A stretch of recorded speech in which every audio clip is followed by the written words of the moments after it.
channel, make sure you hit that subscribe button. And, of course, hit that bell. That bell thing, apparently, it lets you know when we're coming on. And, yeah, we're going to talk some Bigfoot tonight. That's what we are doing. Right here. Spaced Out Radio. You know. A Regal. Oh, thanks, Warrior. So much Blue Line. Good to have you back. Thank you. All right, we are going live in 15 seconds. Hi, Tim, over in Spreaker. And, yeah. Let's do this thing. We got a radio show to do. Let's have some fun tonight. Here we go.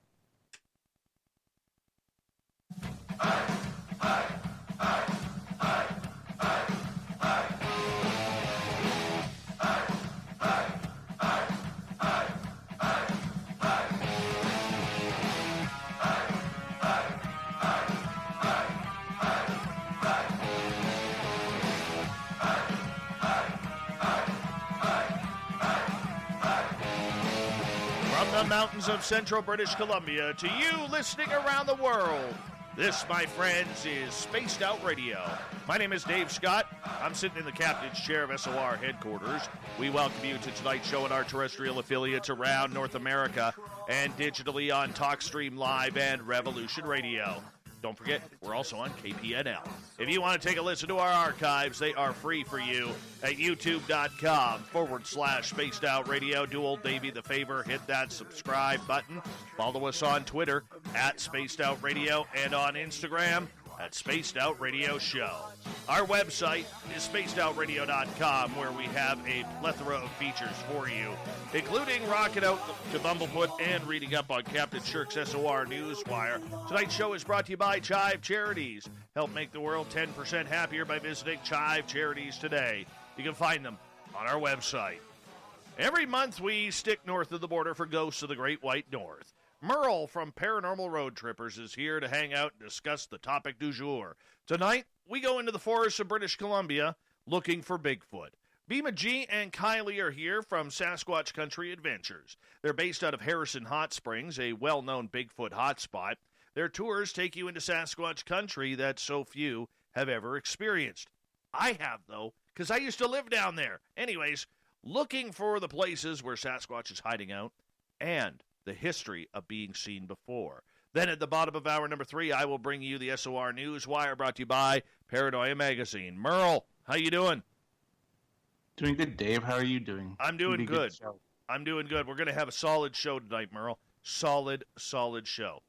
Strong show. We always like strong shows. Yes, I fully agree. And, you know, normally you don't really step into the whole Bigfoot realm, but tonight you're feeling a little spicy, I guess. Feeling a little spicy. See what we can do. Let's see what these. Let's put these guys on the hot seat now. All right. Well, let's introduce Bhima Ji and Kylie. They are from Sasquatch Adventures out of Harrison Hot Springs. And I got to tell you, Bhima, when I saw a little write-up about what you guys do, I was like, we got to get you on the air. So tell us a little bit about your company, Sasquatch Country Adventures. Awesome. Well, just a little rectification. We are a Harrison Lake Nature Adventure. The Sasquatch Adventure was the previous company that used to do this in the region before, sadly, the owner passed away not too long ago. And we sort of took over in the region, and we offer some ATV guided tours. But aside from that, we have a great tour that we've dedicated to the Sasquatch, because obviously, while we are in Sasquatch country, right, the Pacific Northwest is the preferred home, what my research has gathered so far, where the Sasquatch likes to live and experience our beautiful countryside, right?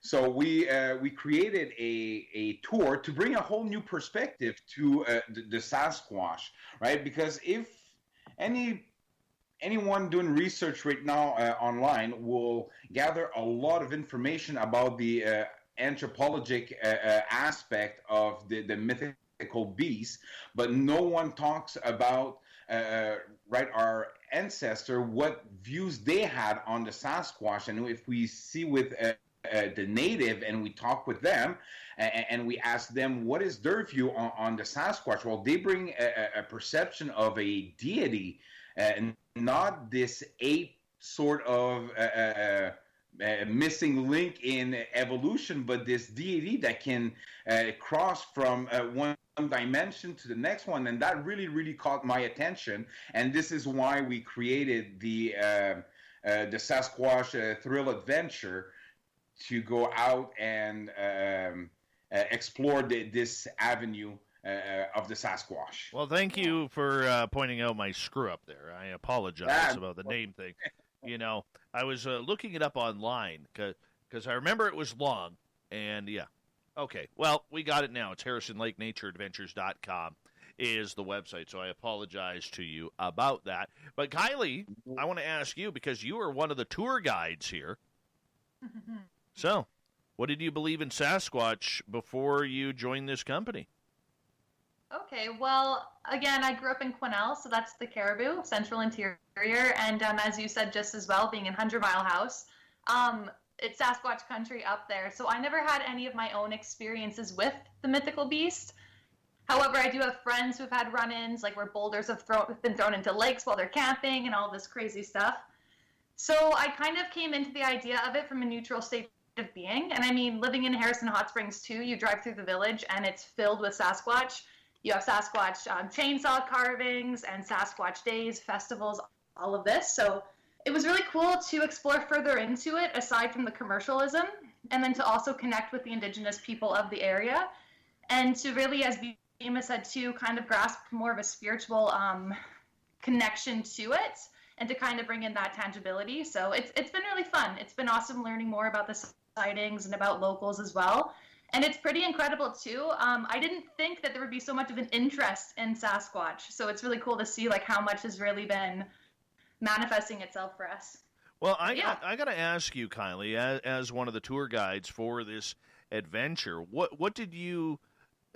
Okay, you grew up in the Caribou. And for people who don't know, everybody knows that I'm in the top of the mountains of central British Columbia, but you're actually from north of where I am, and there has been, through our area here, a number of Sasquatch sightings over the years. And Harrison Hot Springs, where you are now, is the exact same. So when you compare how big this province is, which is literally the size of most countries, you have to imagine that there are a lot of these beings running between where you are now and where I am right now.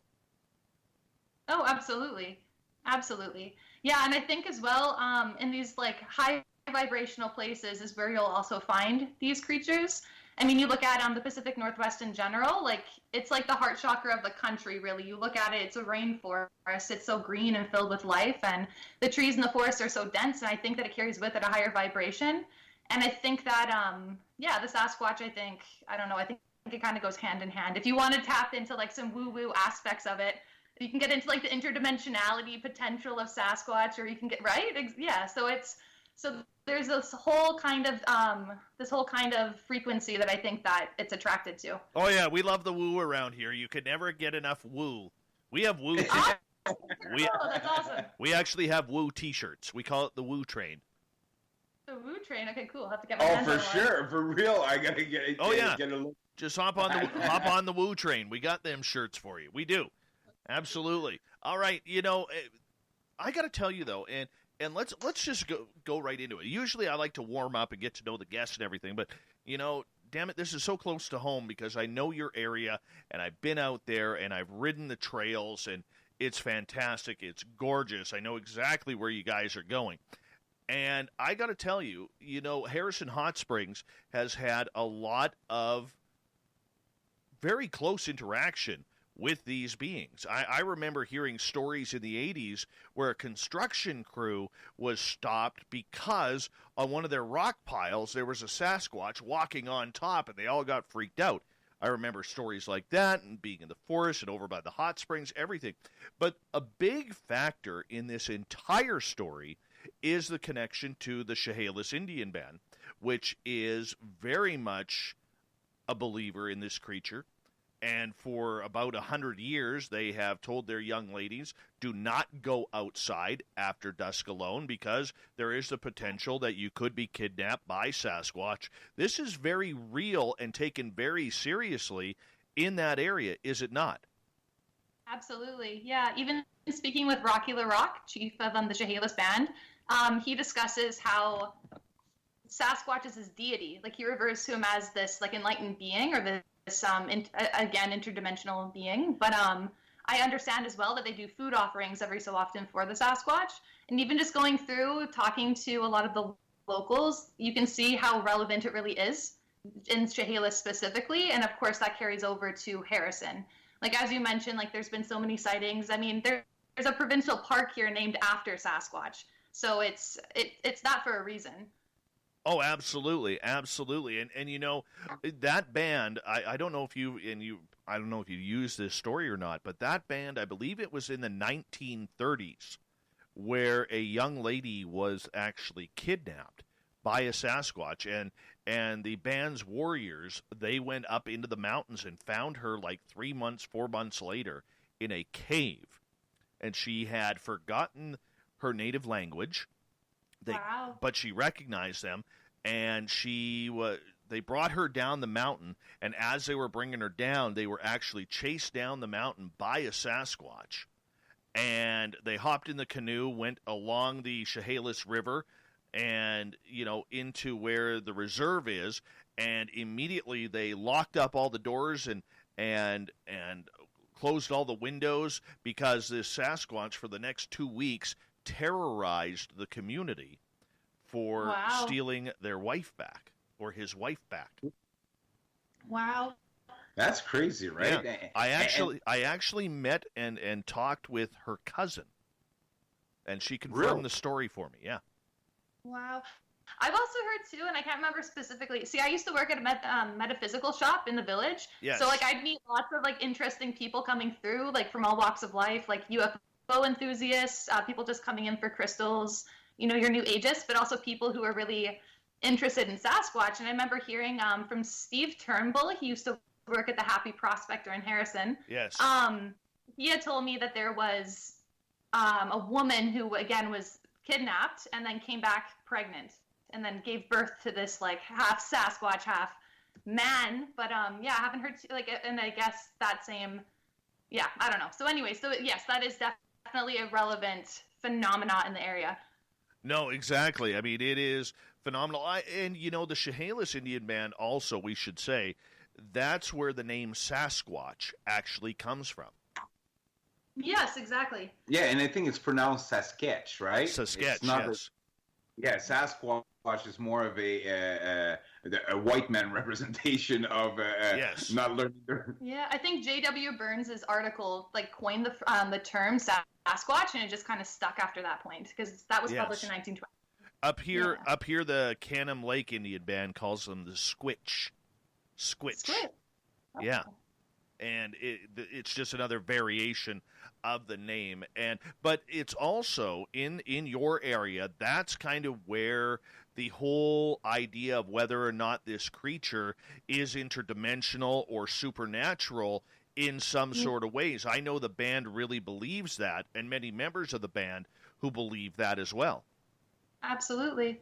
Well, I mean, even if you go down the Harrison River, there's pictographs, and I've kayaked up to them, and I've really taken a look. There's a transformation circle that is carved into the rock, and then beside that are two red ochre paintings of these transformation siblings. So what it was said was, at the end of your life, you would pass through this transformation swirl and then go into your next life, right? But it was this whole idea of interdimensionality that went behind that. And then you also add Sasquatch into that same culture, so I do believe that it's all closely related. So do you believe then, Kylie, Bhima, I'm going to ignore you here for a second, and Merle never Merle never talks, so we don't need to worry about him. But Kylie, I mean, you seem so knowledgeable on this. This is something you've had to study up on. Do you believe, with everything that you have learned about this creature, that we are dealing with something special, or we are dealing with some sort of ape-like creature? I definitely conspired to the idea of it being an interdimensional being, for sure. Like, I think that I think that we live in an interdimensional universe, and I think that there's so many different layers to what we can experience and what we allow ourselves to tap into. But I think that when people are having some sort of an interaction with Sasquatch, that it's almost as though they're tapping into that frequency, which is allowing this to happen, if that makes sense. But yeah, so right.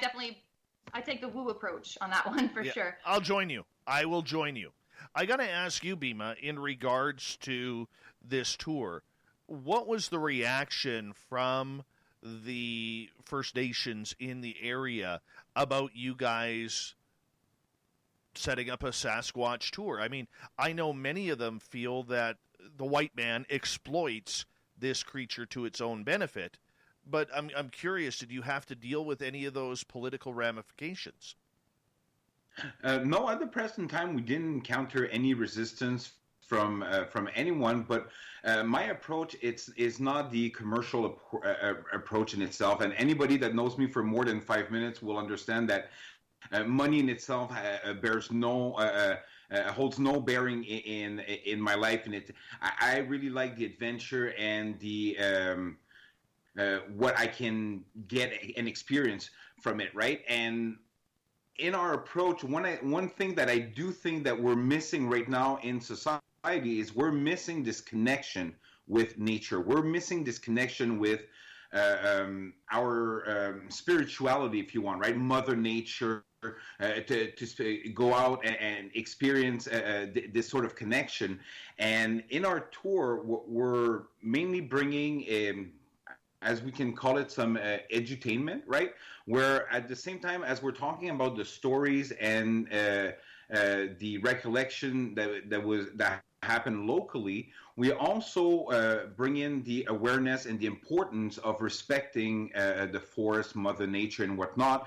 We do take some times to pick up some garbage when we see them. We talk about the importance of nature that have in our life. For myself, my spirituality connection comes from the yoga discipline, right? I'm the town's yoga teacher right now on pause until this whole craziness is over of COVID. But other than that, this is where my spiritual connection comes from yoga. And as a teacher, I feel it is my duty to offer that space for people, not just to have fun and go outside and say, well, I've looked for the Sasquatch, right? We don't even label ourselves as a Sasquatch hunter, because Sasquatch hunter would mean that we have to gather some information, that we have to gather some proof of their existence, where we're more Sasquatch enthusiasts, where we're hoping that at some point we might vibrate in a good, positive way for them to manifest themselves around us, to feel comfortable to manifest themselves around us. So I think that we're very respectful of what the Sasquatch tradition or the ancestry of the Sasquatch.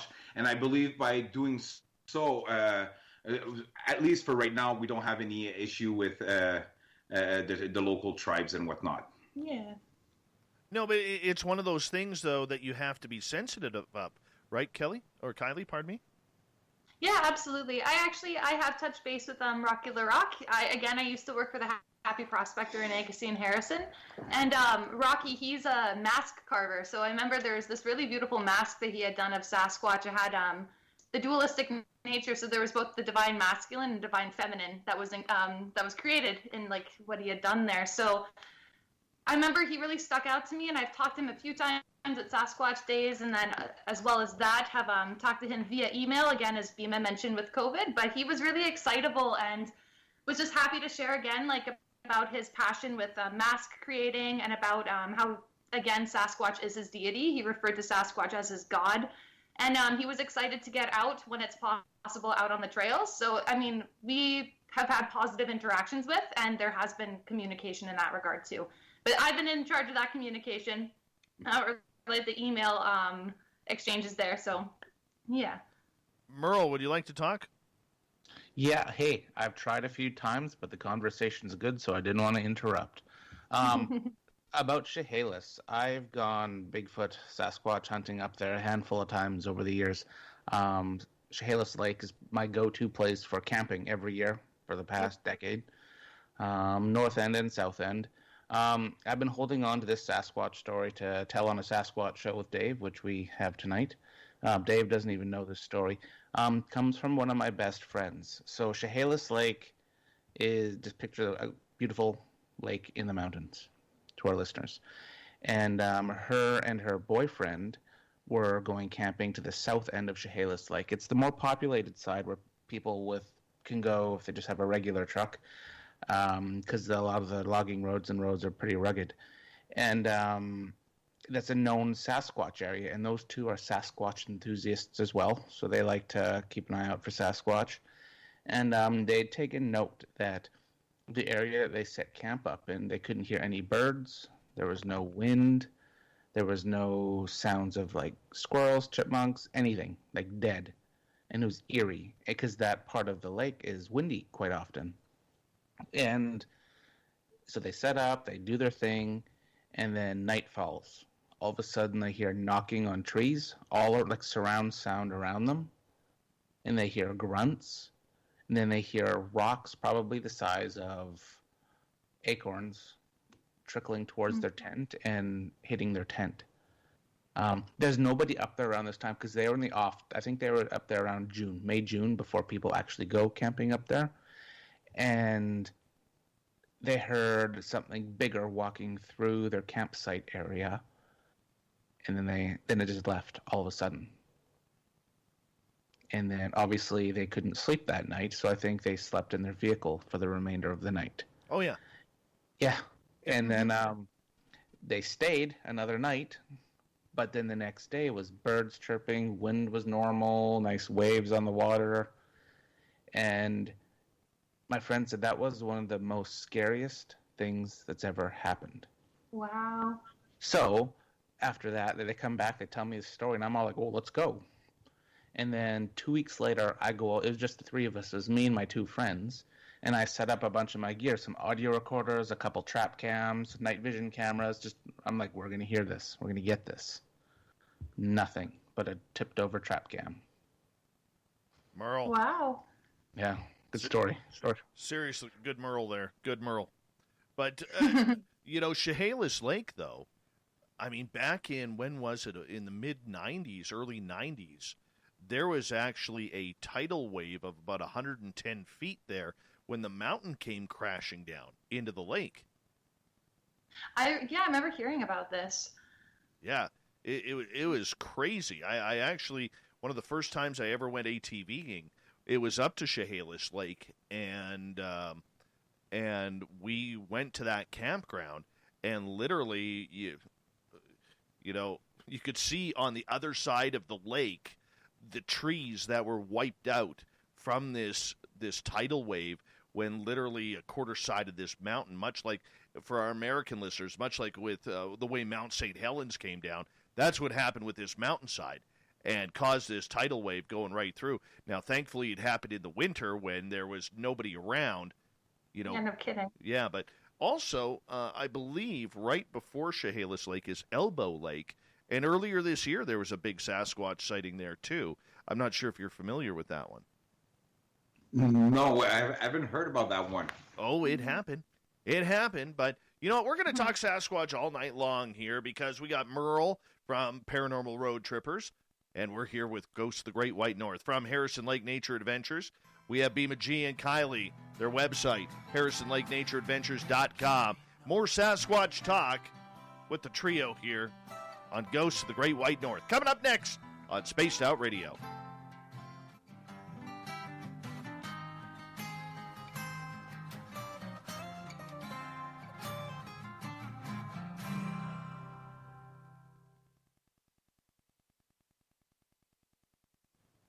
All right, we're clear. There you go. That was a quick half hour. Yeah, it went by pretty fast. Yeah. Extremely quick. Solid radio there, Merle. Solid radio. Solid radio. It was good story time. Yeah. Open the book for that one. Yeah. This is why you are legendary. Legendary. Chehalis gives me the creeps, that whole area, actually. Yeah, there's a different feeling there for sure. Like I get even, this feeling at Chilliwack Lake Mountain area too, if you guys have been up there. Yeah, there's some major sightings up there as well. Yeah, I can feel it. I'm always super, because since I camp up there all the time, but on the south end, I'm super uneasy. North end, I'm fine, but the south end is something about there. Don't like it. Yeah, we used to ATV on the on the south side, the southwest side of the lake, and like we'd go up to like Sunshine Lake and all of those little hidden fishing gems up there. And what was the one lake up there? I actually jumped off a cliff and into the lake. That was kind of cool. Weaver or? Yeah, Weaver. When you go right to the back end of Weaver Lake, they got the big rock wall. The big mossy rock wall? Are you kidding me? I love that spot. Yeah. Yeah. I jumped off of that. That's cool. It's like 40 feet. It was awesome. I love Weaver. I was there this year. Yeah. Every year. Yeah. Love that whole area. Yeah, the whole area is beautiful. Hemlock and all of that too, with the salmon hatchery. Yeah. 20 Mile Bay is like my favorite campground. I remember I was taking my daughter fishing one day in behind the fish hatchery there.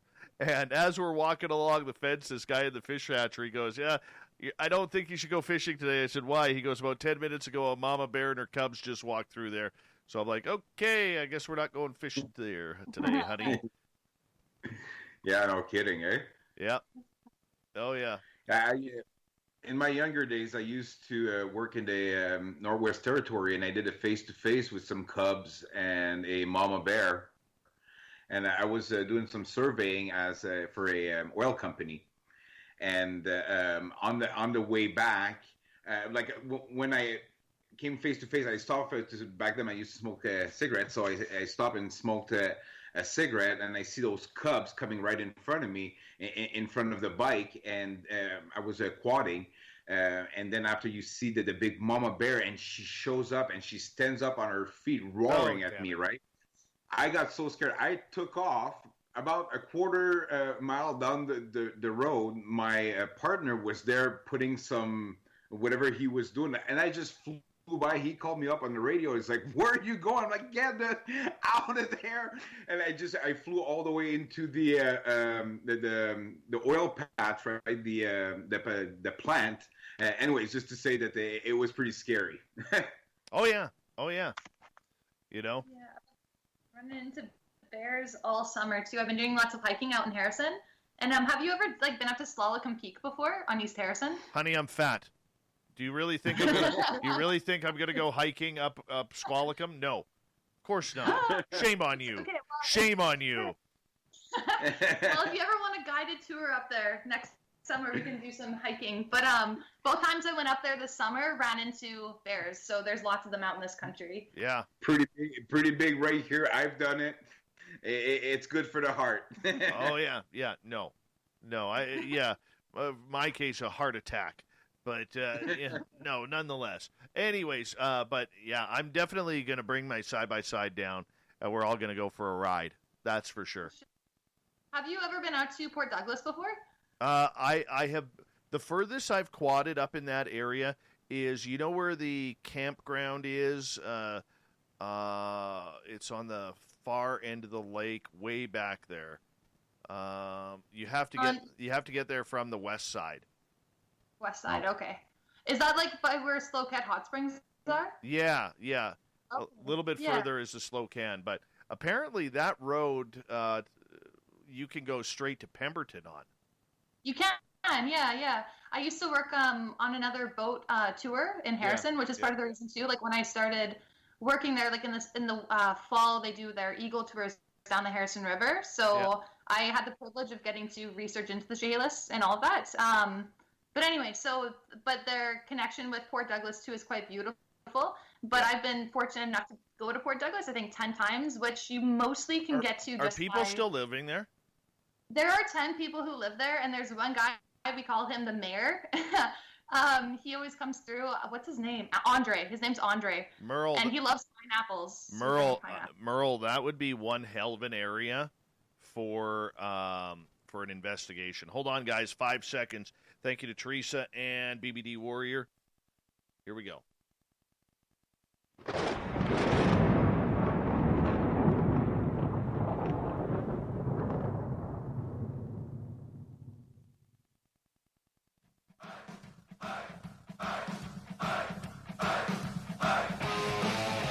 Second half hour of Spaced Out Radio is now underway. My name is Dave Scott. Thank you so much for taking the time to join us tonight. I want to remind you that if you missed portions of this show or others, you can check out our free archives by going to youtube.com/Spaced Out Radio. Do old Davey the favor, hit that subscribe button. Our website is spacedoutradio.com, where we have a plethora of features for you, including rocking out to Bumblefoot and reading up on Captain Shirk's SOR Newswire.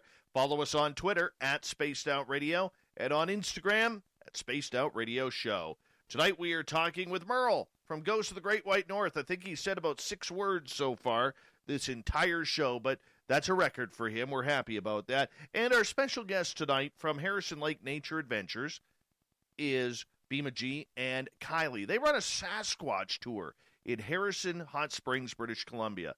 How awesome is that? Everyone, welcome back. Oh, welcome.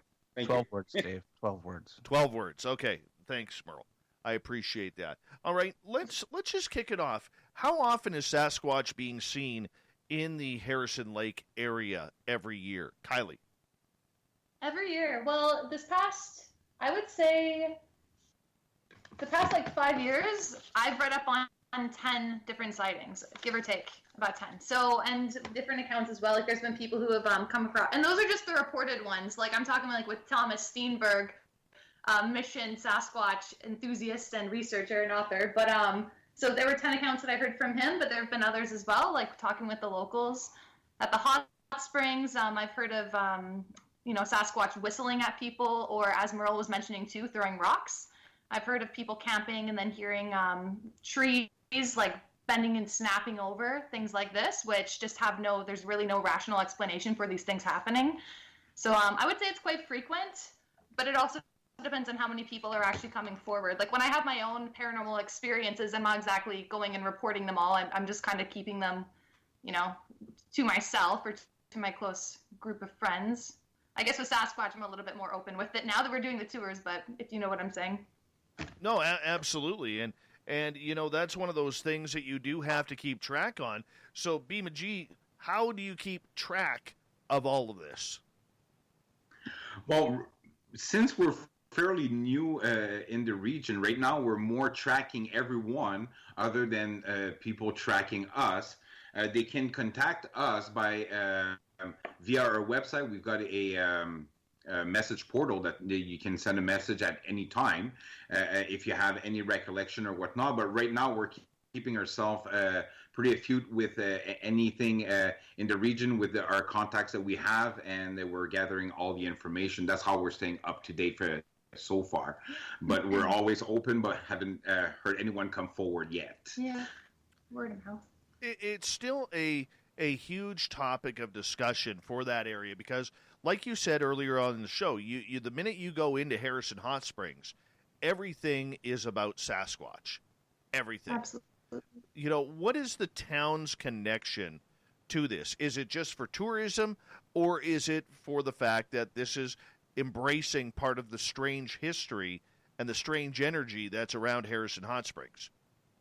I think that it's the full spectrum of it that you experience when you come to Harrison, because again, you do have your indigenous groups who do have their beliefs, you do have the commercialistic aspect of it, but you also do have people who they're just average everyday people. They're going out hiking and they have their own experiences as well. So I think that you're experiencing the full realm of duality there. I think that the village definitely, of course there's a bit of commercialism with Sasquatch days and, that guy wearing the Sasquatch costume, driving around, waving out the windows and everything. But there's still a levity to it where it is taken seriously here as well. Well, a lot of the locals have their own experience as well with the mythical creature, right? Yeah. It's not.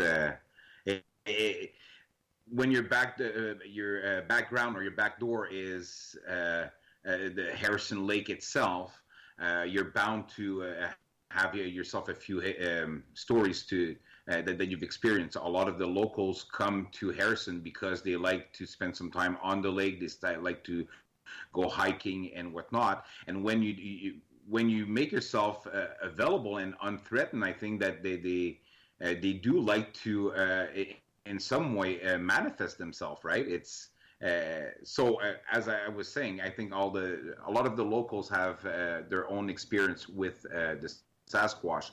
So it is a respect that we even call him Steve in town, right? Everybody refers to the Sasquatch as Steve. Well, we refer to this guy as Merle. Merle, you're up. I just want to know, so you've talked to a lot of the locals about Sasquatch and, Steve. What's an encounter that sticks out in your head of actually seeing Sasquatch instead of just hearing? Okay, so I personally haven't seen Sasquatch, but I have heard definite whoops before. If you guys have ever heard like the Sasquatch like whoop. However, I was in Oregon when I did hear it. But even still, so that was my most like prolific experience with it. Aside from that, I mean, there's this one story at Sasquatch Park, and this is 2017, early 2017. They were camping there. There were 4 campers, and then, they're waiting for their 5th friend to show up. And in the time that they were waiting for their 5th friend at the closed gates, they all saw something tall and black that was kind of swaying from side to side. So, I mean, they physically saw this thing. By the time their other friend came to show up, the thing had disappeared. They made some sounds. Sounds were made back at them, and then they went and they grabbed their cameras. And when they grabbed their cameras, what are they called again? Imagers? Thermal imagers, I think they're called? Yeah, thermal imaging, yeah. Yeah, so they had them in their truck, and they took them out, and they said that right where they had first spotted the Sasquatch, there was a hot spot there, and that they found another one later on as well. And then the camera did pick up, like, the very last clip of the Sasquatch, like, running, but it's not really,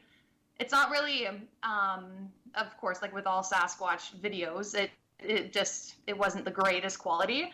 But if these people were noted to being like good candidates of like Sasquatch, what's the word I'm looking for? Energy? Yeah, for sure. But I mean, they were just like good candidates for like, they were reputable people. So came from like it was just a very believable story or sighting. Very cool. Absolutely. Yes, very, very cool. So as far as like actually visually seeing a Sasquatch goes, like that's the one that really sticks out to me. Well, that's often we hear them, but to see them. For myself, I had once. I didn't even know that was the encounter. At first, I thought it was a bear that had encountered. I took my kids. They still live back east, and with my wife, we took them camping to one of my favorite spots on the east side, and we're all around the fire, and we were, one of those moments when you're just contemplating, right? The sun had just set, the sky was still like had that pinkish glow to it, and it was really nice, and my kids never seen these types of views, so they were experiencing this for the first time, so that we were all quiet, just sitting there and eating marshmallows, right? And out of nowhere, we heard this big grunt, like this. I guess this is the best representation that I can do, and it almost sounded like a bear warning us. When you're too close to a bear, he's gonna swat the ground, and he's gonna do like a sort of a grunt to put us in guard. But yet again, what was odd is that in the situation we were at, is we weren't coming. If it was a bear, we weren't coming aggressively towards them. So that wouldn't be the sort of noise we would expect. And just to be safe, I took out my bear bangers. Like those are flashbangs that you shoot up in the sky to scare them away. And usually when I do this and there's some bears around, you'll hear them running in the bushes, right? You'll hear the branch cracking and whatnot. And when I let go of the bear bang, there was no noise, nothing afterwards. And then throughout the whole night, I had a hard time to sleep because of that encounter or noise, because I can't say it was anything. So I was paying a lot of attention of the noise around, and all night I heard like some heavy thumping. I would say maybe 100 yards away from the campsite, but nonetheless I could hear and feel the thump and the branch cracking and whatnot. So afterwards, learning more about the Sasquatch, I came to realize it could have been an encounter, and it really piqued my interest in the subject for sure. Do you think they're doing it out of being territorial or more inquisitive? I think it's more inquisitive, because I don't think they're territorial being in itself. And if we just stop there for a second and we just look at the behavior, not the image or the fantasy that we can make it in our head or whatnot, if they would be territorial, we'd be finding the bones and proof that they lived in that area would be very easy, right? Like if it would be if we would go out, let's say, for some wolves or a bear or whatnot, we'll find a den, we'll find where they live, where they hunted, we'll find some proof that they've been there. But those creatures or beings, they don't leave anything behind. So I don't think it's territorial, but more inquisitive in itself. Yeah. I do a ghost tour up here, and during the tour we will actually pause in this old schoolhouse for our people to come on in and tell their weird stories. And I had this gentleman, he was about 70 years old, come in, and his wife was egging him on. She's like elbowing him, and she's like, tell him the story about the Bigfoot. He's like, oh, they don't want to hear that. And I'm like, yes, I do. Yes, I do. Because I'm so much more of a Bigfoot guy. Well, back when he was 18 years old, he was literally out going fishing with his buddy. And they're in this tent out between Pemberton and Lillooet at one of the little lakes in between there. And it's the middle of the night. And all of a sudden, as they're fast asleep, they feel almost like a forklift arms going underneath both of them. And this thing starts to pick up the entire tent. They hear the rope strings and the pegs popping out of the ground. They wake up because all of a sudden they're like, what's going on? What's going on? And they start wiggling around, and all of a sudden these arms just as slowly put them down. And the tent collapses on them. And they finally get out of the tent, and they race away to try and figure out what was going on. Can't find anything. This thing is gone. So the one boy goes back with his dad and his brother the next week to the spot after telling him what had happened. Dad is sleeping in the single cab truck with the shotgun. The boys are in the cabin. All of a sudden, bang, bang, bang, the truck starts rocking. Dad wakes up, opens up the driver's door, looks, sees something there shaking the truck, fires the shotgun, not sure if he hits it. This, whatever it was, takes off into the bush. And, yeah, freaky stuff. Freaky stuff. That is freaky, totally. But they do get freaky, I think, when we're more aggressive than not. I was reading a recollection about a guy, and I'm just trying to find the information in front of me. I took some notes there. Oh, well, it doesn't matter.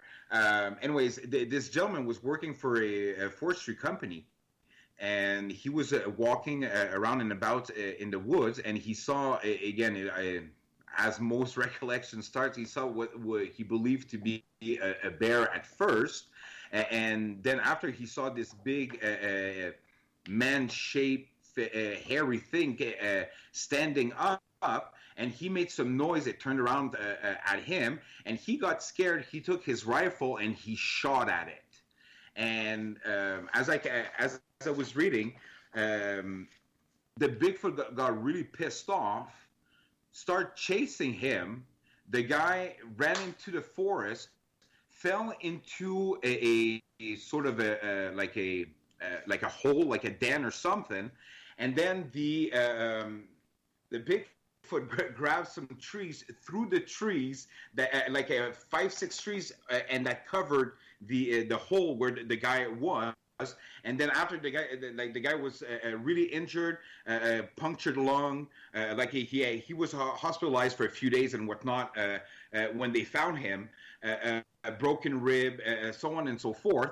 And he says he sees this big face like that, like feet wide, right? Like almost 2 feet wide, looking at him. And he says, like, I'm so sorry, I'm sorry. And he passes out. And when they found him, he was dug out of the hole, and he was put on the side of the road where the people, the workers, and and I missed that step where the workers were looking for him, and they went away to get reinforcement because they saw the Bigfoot that was standing over the spot where the guy was. So they went to get firearms and whatnot to come back. And when they came back, they found the guy on the dirt on the side of the road, and for him, the last thing he remembers is being under like this pile of logs and whatnot, and this big ape creature looking at him. So I think that, and just in the behavior, when you look at it in itself, what I gather from it, anyways, is in face of aggression, it defended itself, right? Righteously, like anyone would. Absolutely. But other than that, it didn't mean any harm. It actually helped him out and set him where his buddy could find him. So they have that consciousness of not just being the abominable snowmen, as some people call them, right? Absolutely. They're not. Yeah, that's it. Yeah, I think that because I think that Saskatch, like their original name too in Chehalis, actually translates over to the caretaker who watches over the land. And I think that there's definitely dualistic nature within all things, and that goes along with Sasquatch as well. So you'll probably have both your malevolent and also your benevolent energy that will come from that. It just kind of depends on, I don't know. Well, Jane Goodall, right, did a piece on the Bigfoot, and she says that she encountered and she had some experience living in that community. And they said it's like, yes, they are interdimensional, high consciousness beings, but some are assholes. Like, and sorry about that, but it's some you'll like them, and some you're gonna really hate them. Like, some have really good personality, just like other has really, really bad personalities. So yeah. Did you guys ever hear the story? It came out about 20 years ago. You know where the Chehalis River is, and it goes underneath the bridge, and there's a parking area there. And if you follow up that parking area, there is a giant pool, which is well known to the fishermen for the coho season. And about 20 years ago, there were two gentlemen fishing in there, and literally they got scared out of the area because 300-pound boulders were being thrown at them. Wow. From the cliff above. Totally. Yeah. Well, yeah, like I have a friend, again, like back in Quesnel. Her family was camping out at Batnooney, which is just, I think it's the old PG highway between Quesnel and Prince George, I'm pretty sure. Anyway, so they were camping out there, and outside of their campers and tents were these massive boulders right beside the lake. So they were sleeping, and in the middle of the night, they heard this massive, like, splash and just, like, all this huge sound, and they're like, whoa, like, what is that? So, you know, their kids are all inside. They didn't hear any rowdiness outside aside from that, so they just went back to bed. But the next morning, they went out there, and the massive boulder that was by their tent and their camper was gone. No way. It had been way. Water, yeah. So Wow. That's crazy. Merle, Very much so. Merle, your public awaits your presence on the show here in the chat room. Yeah, Merle, what's up? All right, I'll read it. Back to your when I asked you a question about the whole territorial thing, where do you think the dead Sasquatches are, like the bones and that? Because no one can ever find them. Again, like if you're talking about interdimensional, man, like I don't think that they would manifest into the third dimension. And I know that sounds crazy and woo-woo, but I think they're like of the fifth dimension. So these things, like, you have to be tapped into that frequency to even experience any of their evidence, I guess you could say. But it also depends on like what your perspective of that is. I don't know. No, you're not telling Thomas Steenberg this, because he doesn't believe in the woo at all. You sure it's not. No, I tried to pitch that to him, and he was like, nope, there's no way. They're ape beasts, and that's all that there is to it. I was like, no, man, there has to be more to it. I agree. Thomas and I have argued about it. We have. And in good conscience, because he is a good man. He is absolutely. Yeah, learned a lot from him. Got to see all this cool Bigfoot castings I know. and the whole bit. That's the one regret I have living in Mission is he invited me over, and I never had time to run over to his place to see all of the Sasquatch castings that he has. And like all of his like paraphernalia and everything too. Well, when you're coming down for the ATV tour, you can take a stop in to see Thomas, and then you can check out all he has to offer there. Yeah, and I mean, he's a great source of information if you want to have like the anthropological standpoint of view on the Sasquatch in the Pacific Northwest. He's the guy to go to. Like, he knows his stuff. Oh, yeah. He's got filing cabinets filled with testimonies and pictures and foot castings and everything. Like, really interesting to sit with the man. Man dedicated. Oh, yeah. Yeah. Absolutely. I actually really, really enjoy him. We may disagree on the ape thing because I don't believe it's an ape either. But, you know.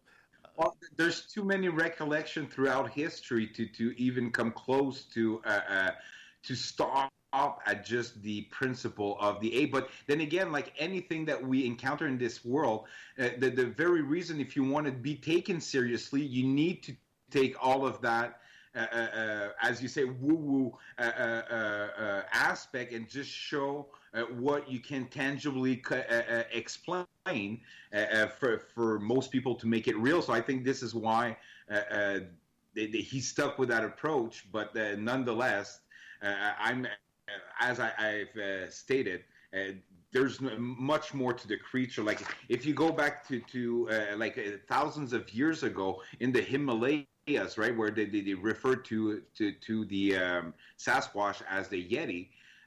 It's a mythical creature that protects the yogis during their pilgrimage, right? It's not just this crazy being. And the reason why I'm transitioning to this is there was also this article I was reading about this woman that she felt a spirit in the forest where she lived her whole life, and like years down the road to come to realize that it was a Sasquatch protecting them when an intruder tried to come at her house, and it chased it away, and she saw its shadow on the porch and whatnot. But the point I'm trying to make, right, is that they're protecting the people. They're not just observing. It's very interesting. We have Bhima Ji and Kylie from Harrison Lake Nature Adventures joining us with Merle on Ghosts of the Great White North. We got about a minute here before we have to go to break, and so when we come back from the break, what I want to get into is I want to get into your tour. I want to learn about this because this seems so intriguing. Normally, I don't do a lot of promotion type shows, and Merle is the exact same way. Is we try and tell stories, but this type of tour just totally intrigued me, and I want to learn all about it because I'm definitely coming down for it. Definitely. Mm-hmm. And we're going to go for a ride. We're going to go for an adventure. And run us through your tour next hour. Yeah. Thanks, Merle. What was that? Sorry, I didn't catch what you said, Merle. Run us through your tour next hour. Give us some stories. Awesome. Will do. Big question from Mark in the chat room before we go to break. If Merle falls down in the forest, does anyone actually hear Merle fall? Nobody cares. On that note, we're going to go to break here on Spaced Out Radio. Ghosts of the Great White North happens once a month as we kick it off mid-month with my good buddy Merle from the Paranormal Road Trippers, paranormalroadtrippers.com. If you want to check him on out, yes, he does exist. He really does. And our special guests tonight from Harrison Lake Nature Adventures, Bhima Ji and Kylie, Sasquatch Tours, next on Spaced Out Radio. I'm looking forward to it. You should too. We'll be right back.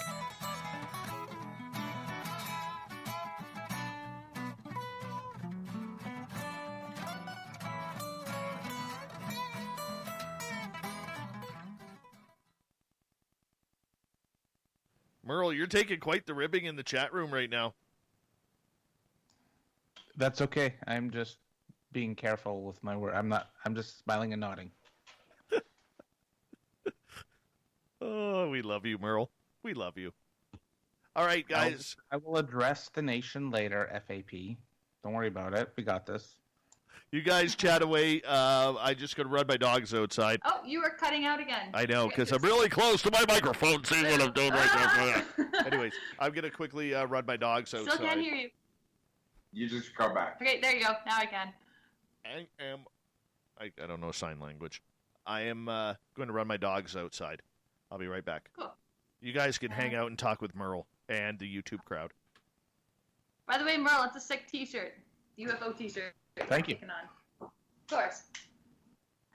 So, paranormal experiences, since I'm a paranormal guy, what sorts of paranormal experiences have you had? Since I was a kid, I've been very sensitive to the paranormal. Like, I remember being at my grandma's place and doors opening up and slamming shut and just feeling something. The most recent one, Harrison Hot Springs is, again, like very high vibrational. So I think that I don't know if it's because I live on my own. So there's more solitude and more, space to tap into this. But I've like woken up in my apartment to feeling something standing by my staircase from a bad dream, and then seeing like a shadow by my staircase. And this has happened a couple of times. But I got a whole pocket full of paranormal experiences, actually. Wow. That whole area, Harrison, Chehalis, it's supernatural. Like, when I go camping up there, I'm uneasy but relaxed, as weird as that sounds. For sure. Well, the, what was it called there? The, not the Dalai Lama, but the, from the Transcendental Meditation there, the Mahesh Yogi, wanted to buy one of the hotels in town and make it a meditation center, but he stated, and they didn't move forward with the project, saying that the Harrison has a very, very good energy, but there is also this dark energy that lurks like in the surroundings. So they decided to go elsewhere. Like, there's both a light and a shadow side. But I think, again, like with any high vibrational places, like, Merle, have you ever been to Mount Shasta in California? I have not, but it's actually on my road trip list for this summer, if the COVID gods go. I know.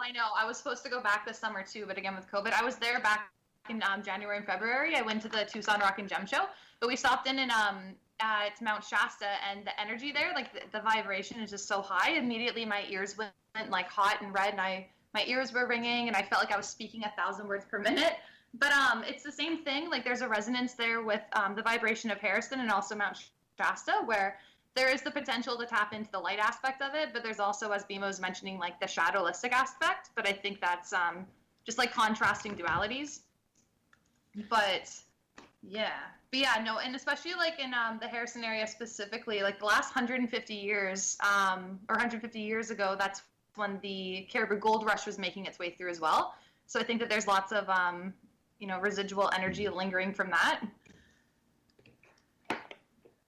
But I could see that. Mount Shasta, my friends, actually the ones I was talking about earlier, having the experience in Chehalis. Yeah. They experienced that light show that happens at Chehalis. Oh, sorry, Mount Shasta, like the on the mountains. Apparently, like the UFOs. Yeah. I don't know much about that or what it's called, but they experienced the light. The light. I think the Lemurians, right? Yes. Yeah. Yeah, that's right. Yeah, no. Because apparently, like, they live inside Mount Shasta because it's like this dormant volcano. But I totally subscribe to that. I mean, I've had my own experiences in Harrison too, like with lights.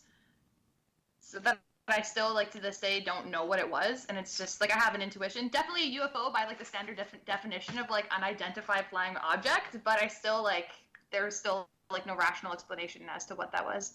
Hey, is that Harrison Hot Springs Bigfoot conference still going on, or is it shut down? You mean like the conference? Do you mean the festival, or? Well, didn't they used to have a conference there? I'm actually not sure. I've only been in Harrison for the past 5 years, so since I've been here, I haven't heard of any conference. Okay. But it wouldn't surprise me. I mean, they have the Sasquatch Museum, so I'm sure that there's probably a township that like organizes something in that regard. But we have not yet. We should do one. Oh, Yeah, that would actually do a convention, a Sasquatch convention. Well, not. Yeah. but you know what? Harrison also has a lot of hauntings in the area and UFO sightings. Yes. So if we got together and did a straight paranormal conference there, that'd be good, I'm a good so into that. tourism weekend. Promote you, That would promote you really guys. cool. Holy shit! Thank you, Big Rob, for the super chat. That is pretty amazing. Your Merle got you that one. Merle, thank you.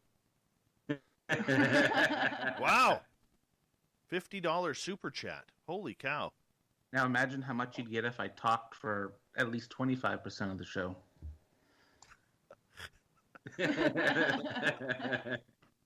My talk.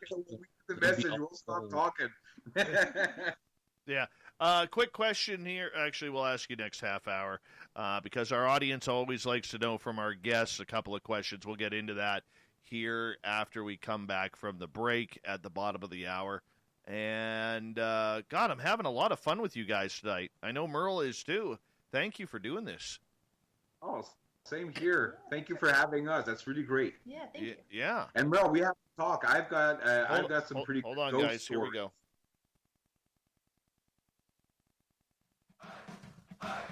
You're listening to Spaced Out Radio with Dave Scott.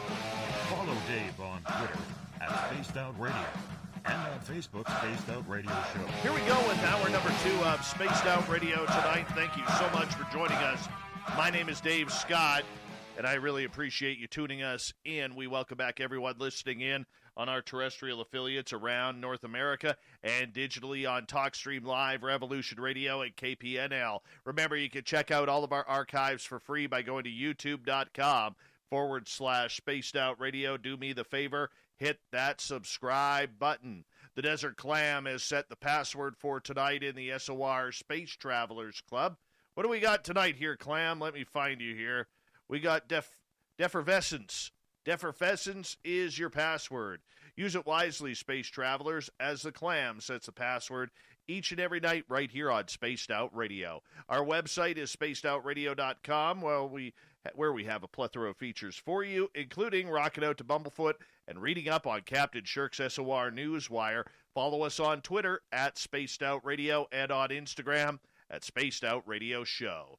Merle is back from the Paranormal Road Trippers, where we do Ghosts of the Great White North once a month here on the show. And once again, we're having a great time. We're stepping into the world of Sasquatch. From Harrison Hot Springs, British Columbia, a hot spot for this mythical creature. From Harrison Lake, natureadventures.com, we have Bhima Ji and Kylie, and we're going to talk about their tour here. And thank you so much, everyone, for coming back. Hey, Dave. Yes, Merle. So I've been looking at your SOR vault where you sell your nice little T-shirts and all that stuff. You're missing. What are we missing? You're missing a Merle shirt. We will make a Merle shirt. I promise you. I have a by next tour. You know what I mean? Next show. By next show, there will be Merle T-shirts in the SOR vault. Me doing the pose, the Merle. No, we've got something else planned for you, buddy. Something else planned. But we're going to make... Oh, yeah, you'll like it. There might be a couple of them. Uh-huh. Oh, I love you, Merle. You created this monster. Yes. I'll be honest with you, with the audience and with you guys. Merle is literally one of my best friends in the world, and I absolutely love and adore the guy. Actually, one of my dogs is actually formerly Merle's dog, and Merle needed to rehome him and called me up, and he's like, "Hey, man, do you want my black German Shepherd?" I said, "Yep, bring him up." It's about as hard as it was, eh, Merle? It was horrible, but it's living conditions in the Lower Mainland, and I still come up and visit him. At least try every 2 months when there's no COVID. Absolutely, and I love him. He's a good part of our family. We thank you for him, by the way. Yeah, there was an emotional moment right there. Emotional moment. Make my shirt. I will. I'll make your shirt, Merle, for sure. All right, Bhima Ji and Kylie, you guys got this tour going on. Bhima, I want to ask you, my friend, why did you get involved with this? What was the purpose? To bring back magic I guess would be the simplest reason to say this. The longest version is, well, my day job is I'm in e-commerce and whatnot, and I'm often done midday, and I've got nothing else to do, and I don't like to spend money just for the sake of spending money. So I was trying to figure out what can I do to fill my days, and we came up with the idea of doing some tours in the forest. And there was another guy, like I said earlier, that was doing the Sasquatch tour, and I didn't want to step on his territory, if we want to say it like that, right? But when the guy passed away, the city got in touch with me, and they let me know that there was a void and there was a big demand from the tourist office, and if we could do something about it. And this is really how it got into it. But really, I think in the essence, I was brought to do this, right? The encounter that I experienced in the forest, how everything fell into place. I just think it is time that people get a little bit more magic in their life, and I'm happy that we can offer that. Kylie, tell us about the tour. Where does it start? How long is it? Go into some detail here. Yeah, okay. So we have a few different tours that we offer. On the Sasquatch tour, that one is the 4 hours, right? Yeah. Yes, that one is the 4 hours. So we start at the Harrison Lake Cottages, which is an Airbnb resort, basically. That Bhima runs. So that's also where we have the ATV. So we'll hop on there. I'm one of the tour guides. So I'll ride the machine, and we go down the road down to Sasquatch Park. And then from there, we go up East Harrison FSR. And it's beautiful. There's so many waterfalls along the way. You get to see Harrison Lake from an elevated state of being. Really great checkpoints, too, just for local sightings along the way. You can see Chehalis and the Harrison River from these points that we go up to as well, like around Slawicum. It's amazing. We also offer, we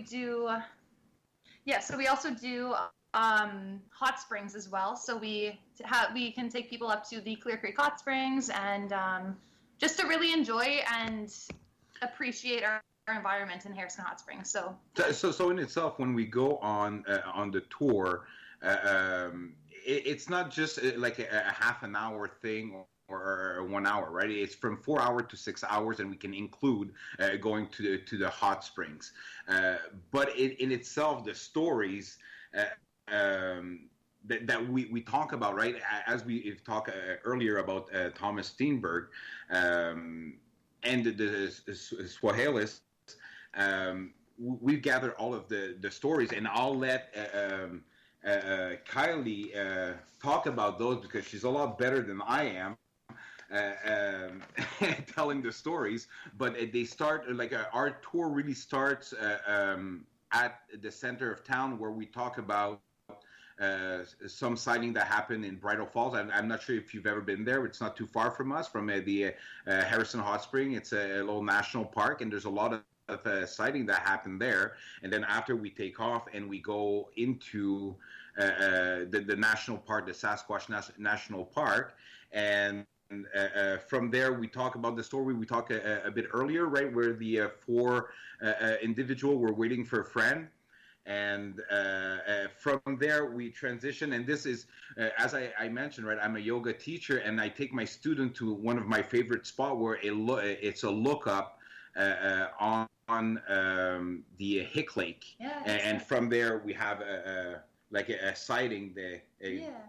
Yeah. So it's cool, because like we can like point out the spots like where there are sightings, but also what we do offer on these tours is a chance to really tap into the frequency of. So we'll actually sit there, we'll actually absorb, separate from a commercialistic aspect. Like we'll sit there and we'll actually try to resonate with Sasquatch's energy, and to, see if we can evoke anything within ourselves that will manifest, or whatever the case. So it's actually really special. That's my favorite thing about tour guiding in general, is that I get to, it's an opportunity for me to be a part of like a person's experience in Harrison, like the mysticism and that aspect of it. Growing up in Quesnel, Harrison Hot Springs was always such a special place for me. So I know how it feels when you come here for the first time and you really do immerse yourself in the mysticism, in the folklore, in the, as I keep throwing the hot word out there, interdimensional aspect of it. I think that it's really cool that we can offer that for people.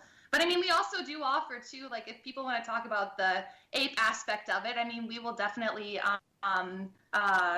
entertain that too, and, get into topics with people, because of course we're not, absolute about things, but I like to kind of remain open and fluid within it. But anyways, yeah.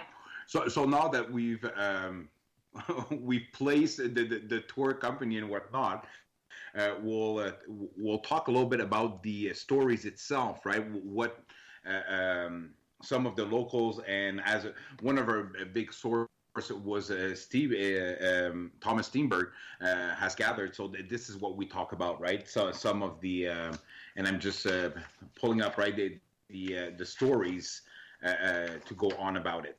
Yeah, well, do you know where Silver Creek is, Dave? Like up East Harrison, Yes. like FSR? Yes. Yeah, so there was actually an incident. This was 2010, it looks like I have written down here. So there was a couple who was staying overnight, and they had their pickup truck. So they brought their dogs with them, a large dog and a smaller dog, and they were sleeping in the back, like in the back underneath the canopy. So in the middle of the night, the wife wakes up. She has to use the washroom, so she brings her bigger dog with her just for security. And all of a sudden, her dog just starts going crazy at something and starts like running off. So finally, she brings her dog back and she composes it, and she goes back. She puts him into the truck, and then she goes back to bed.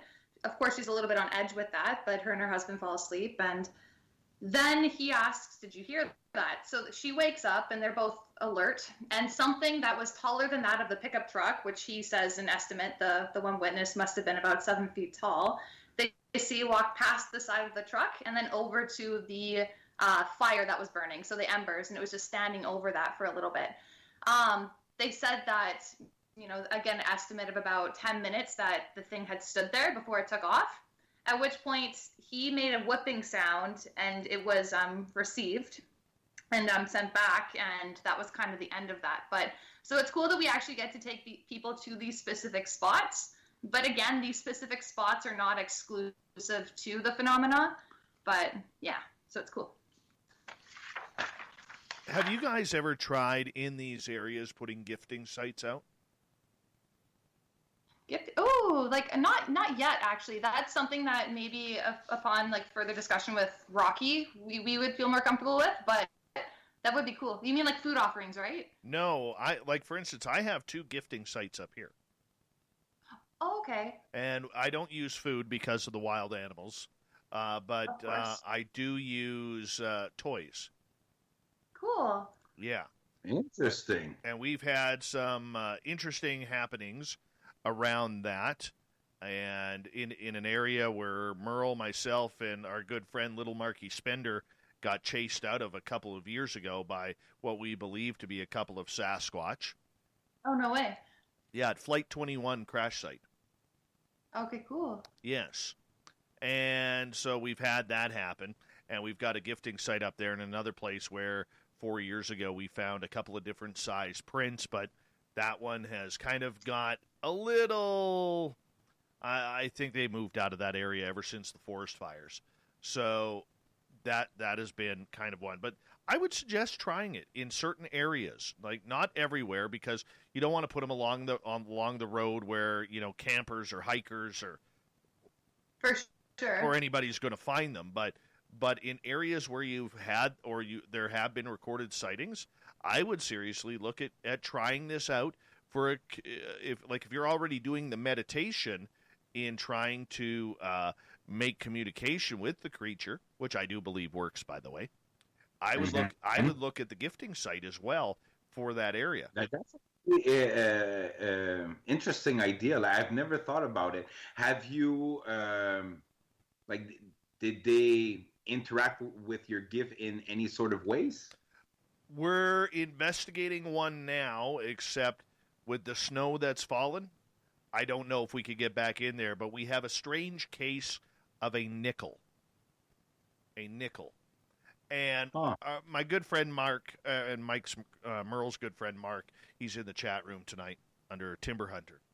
And his daughter put a 1960s nickel in this area way off the trail, and right where we put our latest gifting site to see what would happen.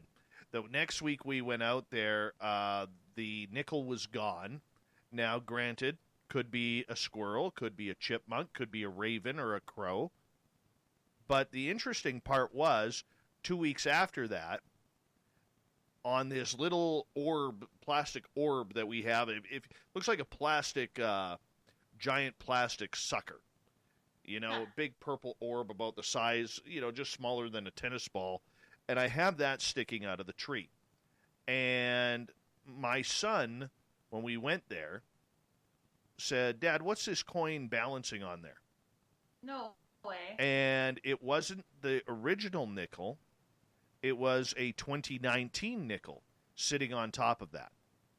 Oh, that's interesting. So, I mean, Wow. could it have been human? And I was talking to Science Bob about it, our resident scientist here, and he made a lot of sense with that. And he said, "Dave, a human being isn't going to put a nickel on there because with the weather conditions of the wind, the rain, the sleet, the snow, that's going to fall off. People always look for safety. How is this going to be seen? They're not going to put it on there. So the question is, how, who, or what put it on this ball?"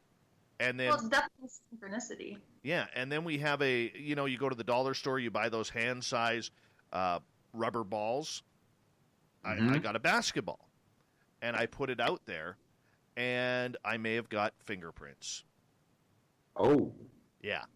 I got pictures of it, but it was weird because whatever it was on the ball was so greasy, it wiped off like anything. I didn't mean to wipe it off. I actually tucked it to my jacket while I was trying to get my phone ready, and then I lifted it up, and it was gone. Nate Foote, who is a Bigfoot researcher at Washington State, he says they have greasy handprints. So that might be what it is. But I did get the photograph of it. Really? Yeah. Like with a hunting cam? No, I'll send you the pictures. For sure. Yeah, for sure. So, I mean, there's a lot of things you can do to make that communication. Let me ask you this, Kylie. When you're doing the meditation regarding trying to make communication, what are you guys going through? So we sit there and we take in our environment and we focus on our breathing, and really it's just a focus of centering self. And then from that, you also set in the intention as well as what you want to connect into. So that's how we kind of go through that. So we sit there, we do Kriya breathing, and then Bhima will do the yoga aspect of it as well. So he'll kind of guide us through, but it's more or less just getting into a state of being or a frequency where you're open and receiving. Because I think that if you go in there with any kind of apprehension or any kind of fear, it completely blocks the experience. And I think that it keeps you in a lower state of vibration. Like fear is a low vibration aspect in and of itself too. So in order to set into a higher vibration or higher frequency where you can tap into these things, you need to raise your vibration. So breathing's a great way to do that. Yeah, exactly. And in our meditation, we create this space for this phenomenon to occur, right? Without any perception, without any preconceived idea. Because if you go out, for myself, I haven't been and quote unquote Sasquatch hunting with anyone, but if I look at any online videos about the people doing it, right, they're all going in with this preconceived ideas, and they're coming on about it as a prey predator, and I think it's creating this sort of a tension in between the two worlds, where this is why I don't believe that anyone in that approach will ever be able to get in contact with them or see them, because they won't allow that to happen. But when we sit in meditation, we're not going out and expecting to see anything. We're just creating a space, and then if within that space they choose to manifest themselves, then it is conducive to what I would hope to be a peaceful encounter. Very true. Very true. So you're trying to connect with the spiritual aspect of the creature. Now, when you have people on your tour, do they buy into that?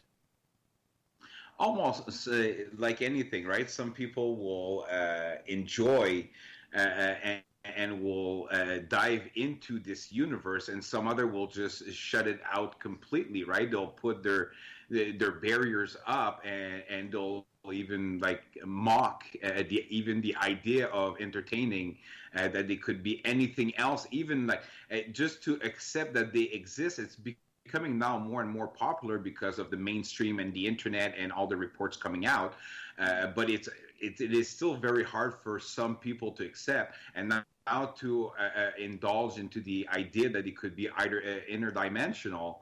Some of them will just shut it off completely, but that's all right? We're just there to show, and if all they enjoyed was a good sunny day or hot springs out of it, then we're happy. Absolutely. I got a question from Bomber, who is she's way out in Nova Scotia, I believe.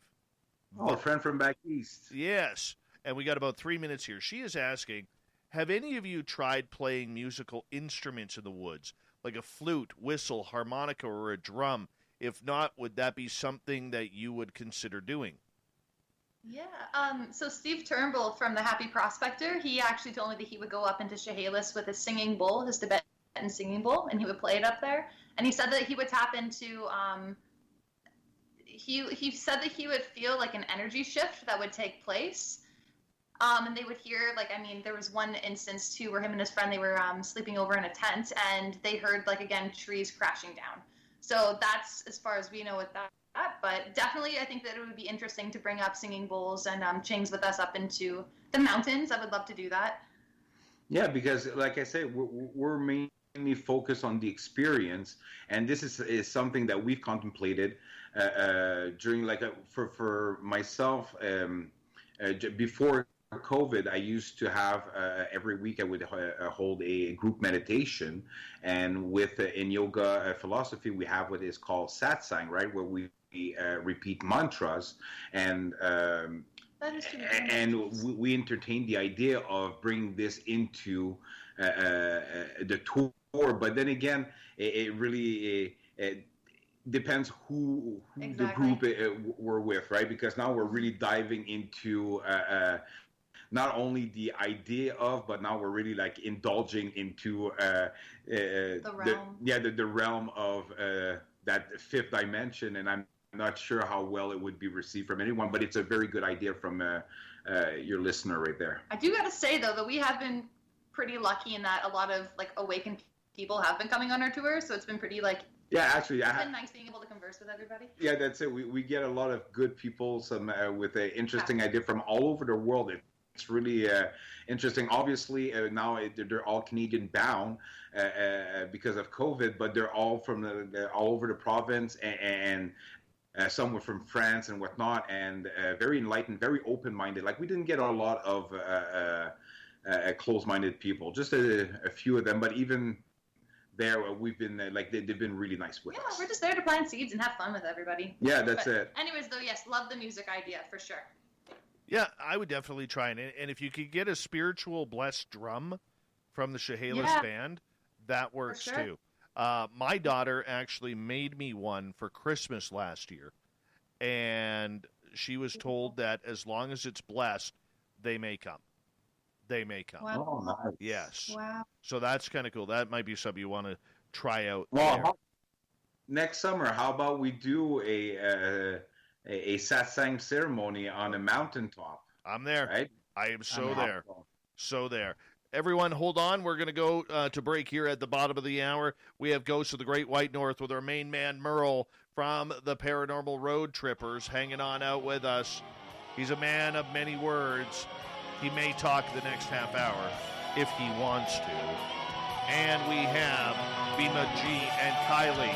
They are the owners of Harrison Lake Nature Adventures, Sasquatch Tours. We'll learn more about it right after this.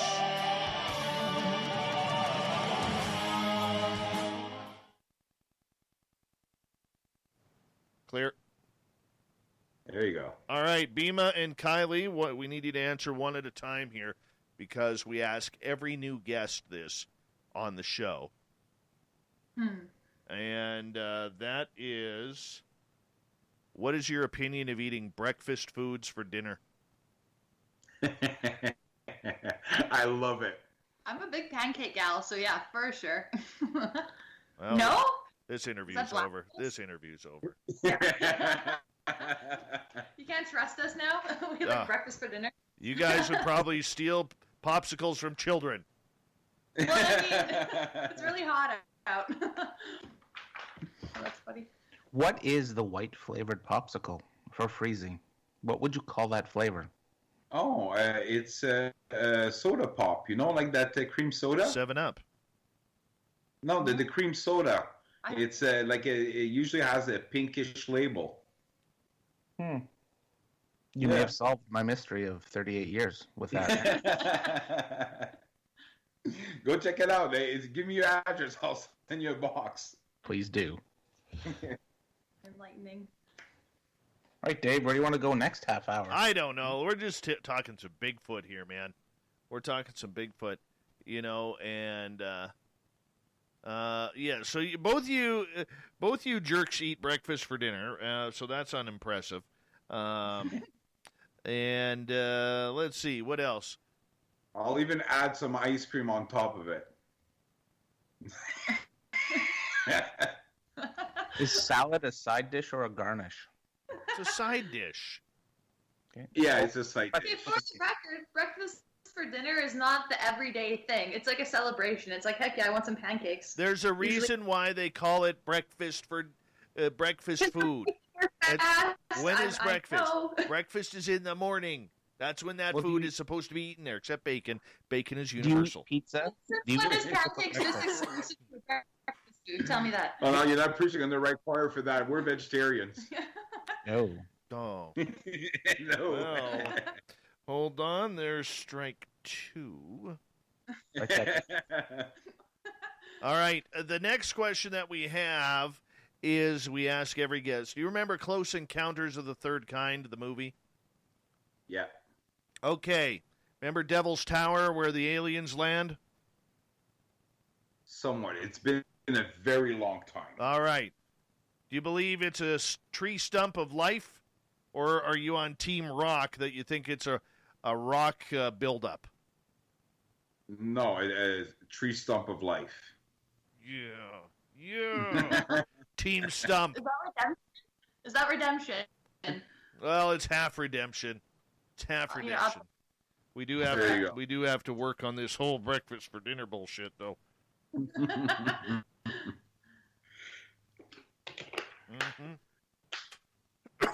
Dave, do you eat pizza for breakfast? It's universal food, like bacon, of course. Yeah. Leftover pizza's the best. For sure, and especially when it's cold. How about cold Chinese food? That's a big debate for a lot of people. I like cold Chinese food.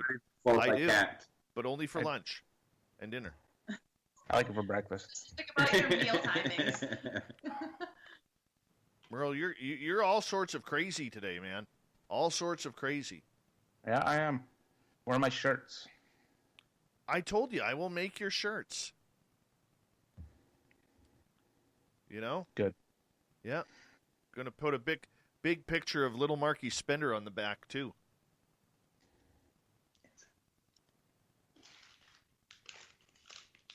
Fap says I'm gonna plug Dave's nose and feed him an omelet at 8 p.m. on our Vegas trip. You dirty bastard. Dirty bastard. Did you know I don't like pancakes? Really? Why? Except for Dave's. I like Dave's pancakes, Jolene's pancakes. Okay, so that's strike 2 for you guys then. I love pancakes. Hold on. Well, Don't throw me into that field. I love pancakes. I've been dishing up pancakes like frequently the past couple of weeks here. For breakfast though. For Thank breakfast. you. Thank you. Of course. Yeah. Merle, you just lost a lot of respect for making that comment about pancakes. It's okay. Luckily the t-shirt makes up for it, Merle. It's fine. Absolutely. Uh-huh. Yep. Have you heard Sasquatch talk yet? Talk? No. No, Well, I do hear. I told you the story earlier, Bhima.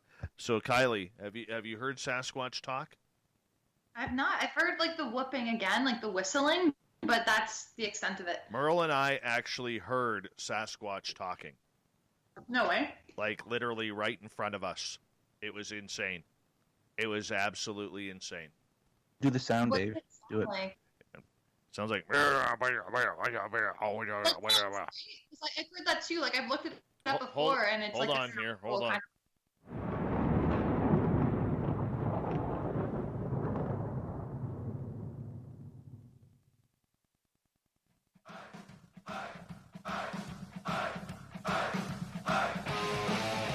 We pass the halfway point of Spaced Out Radio tonight.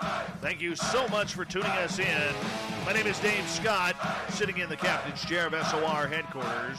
I want to remind you that if you've missed portions of this show or others, check out our free archives by going to youtube.com/Spaced Out Radio. Do old Davey the favor, hit that subscribe button. Our website is spacedoutradio.com, where we have a plethora of features for you, including rocking out to Bumblefoot and reading up on Captain Shirk's SOR Newswire.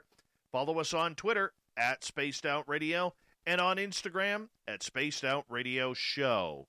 Tonight we are talking Sasquatch in British Columbia. From HarrisonLakeNatureAdventures.com, we have Bhima G and Kylie, and of course, it's that time of the month again where we welcome in the man, the myth, and the legend of Merle from Paranormal Road Trippers. Everyone, welcome back. Thank you. FAP just donated $10 to the Merle Shirt Fund. Yes. Amazing. Oh, right. Yes. Thank you. Thank you. The Merle Shirt Fund will take place very soon. Hey, I do have to ask you guys, because Merle may speak a little bit more this half hour. We're not sure yet. It all depends if he feels comfortable.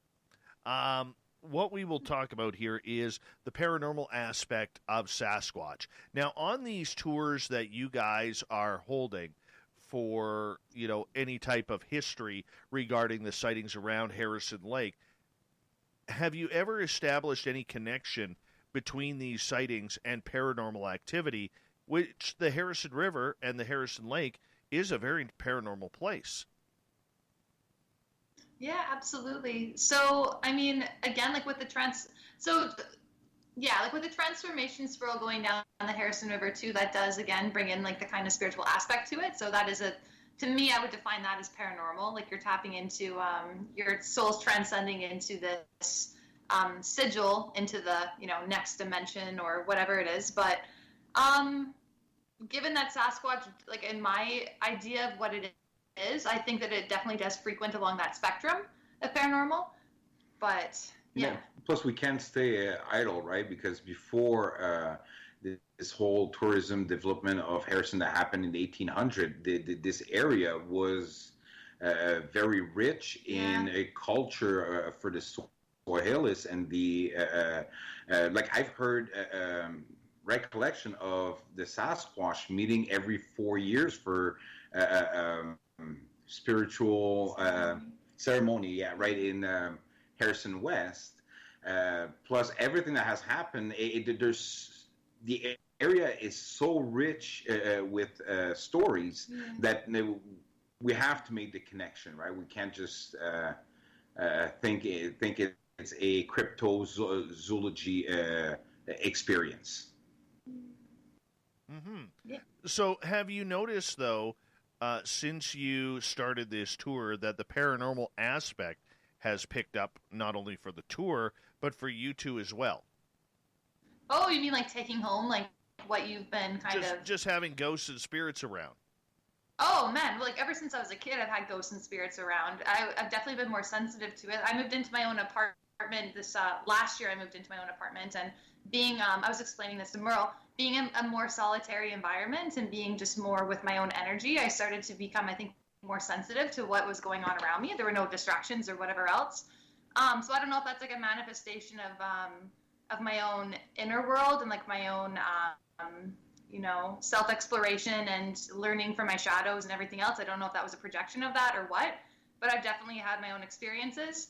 As far as with Sasquatch goes, I haven't had any paranormal happenings happening up in the mountain quite yet, but I'm definitely on idle for something to happen.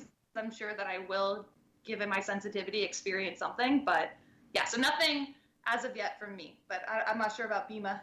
Well, for myself, I mean, the paranormal has always been present in my life. I remember once a few years ago, we were out at a restaurant with for my father-in-law's birthday, and I had a security system, like a homemade security system that I had rigged up in my house, where I had some cams all over the place, and it started to trigger some warnings telling me that there was some movement. And I'll send you the pictures because I have them on my Facebook profile. A paranormal show from Quebec actually contacted me, asking me to do a piece on that.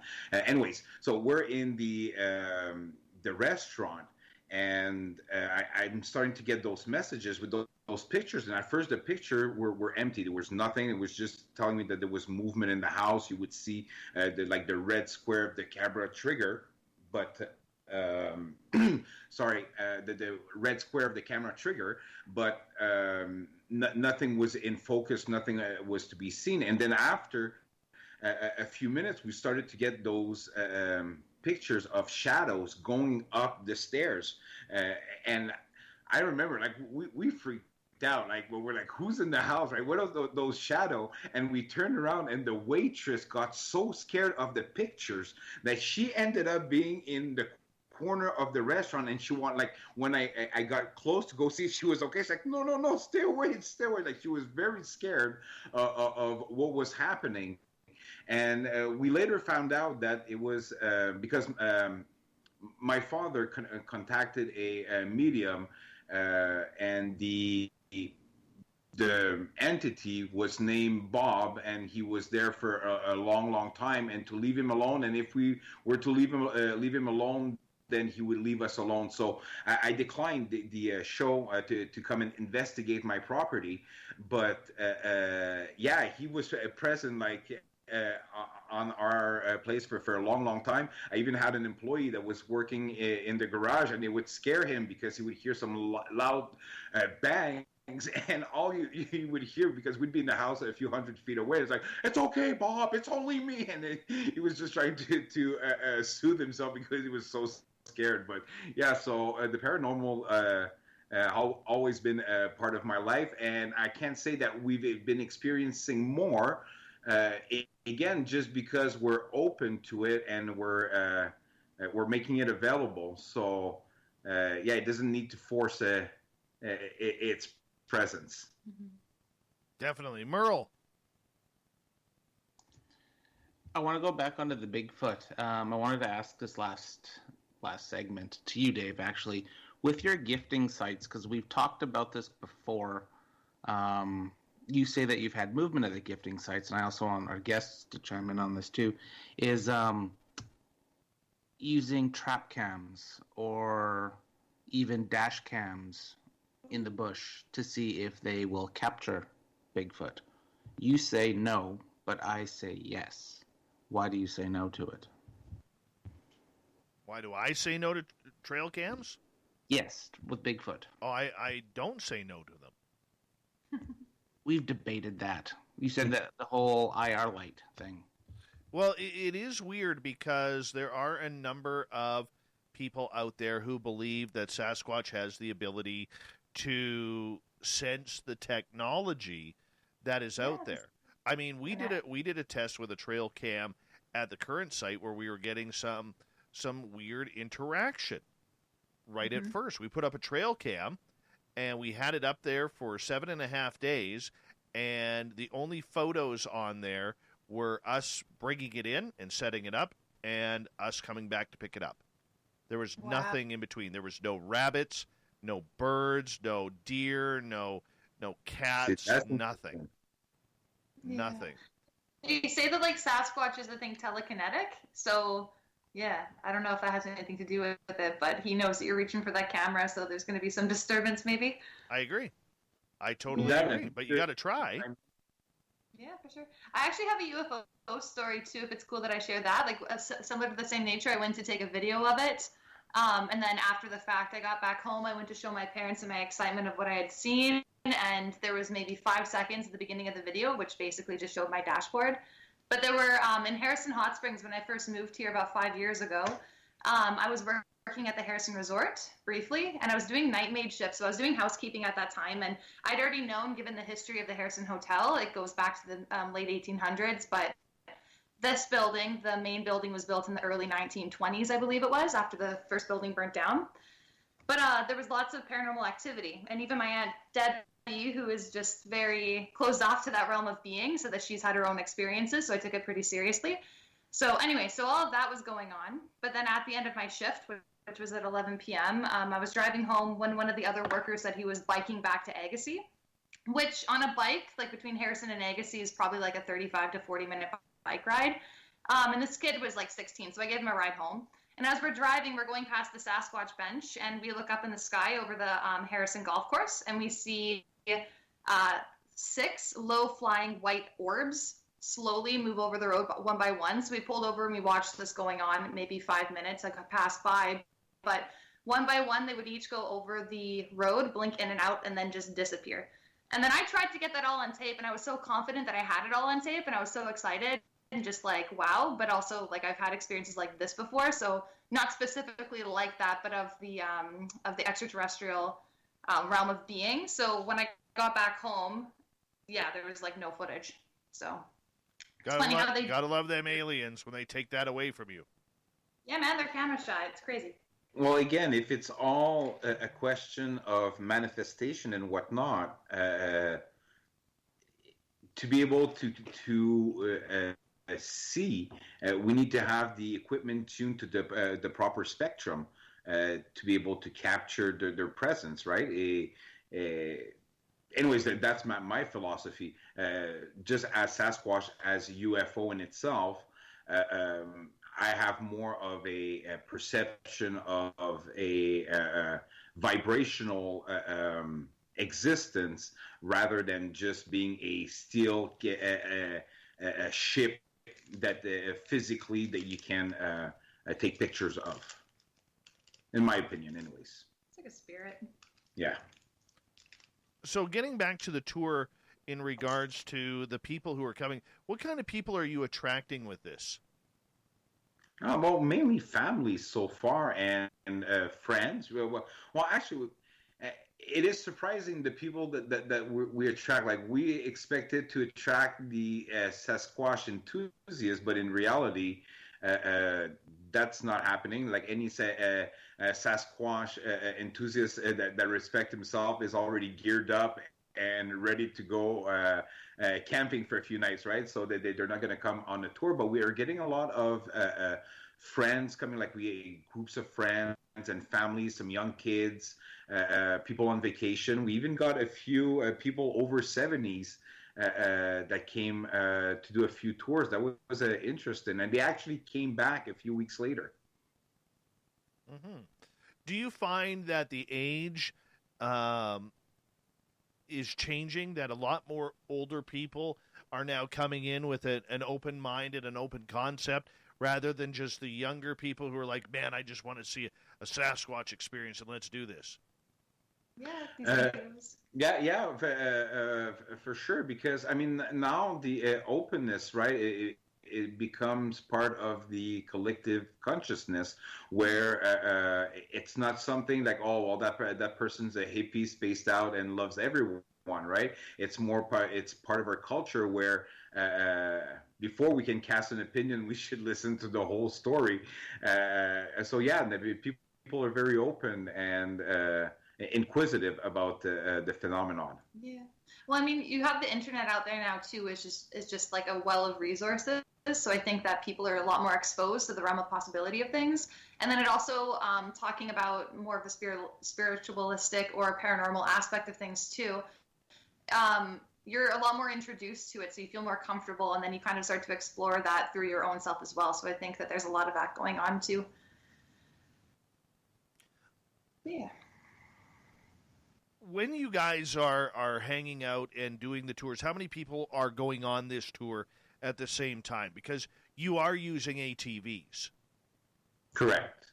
We're using side by side, and each machine can hold up to 5 guests with plus the operator, so 6 people maximum. But we like to keep it around 4 guests per machine, so there's enough room to breathe and move around. Right. So, I mean, who drives the machines? Do you guys have people who do that? Yeah, we have a tour operator, myself, and Kylie. And for the upcoming season next summer, we're going to have a few additions to our team. We're friends and family, a brick and mortar company, right? So my son and daughter are going to help us out, and my wife as well. And it's all friend and family business. Yeah, that's awesome. So when you take people out, do you ever get the skeptical people out there who are like, this is just crap, I'm just here because, my friend wants to come with, I don't believe in any of this stuff? Yeah, I think that there's definitely, in any community of people, you're going to get like dissonance, right?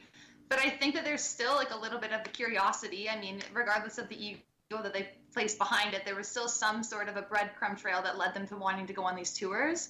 So I think that it's almost that they're scared of the possibility, but they still want to experience that. So maybe what they're projecting is dissonant, but maybe they have some other, questions that they're trying to. Yeah, usually they stay more quiet, right? Yeah. They stay in their corner. But as we said, we're pretty lucky, and we're pretty upbeat, right? Well, we really enjoy what we're doing. We really enjoy our work, right?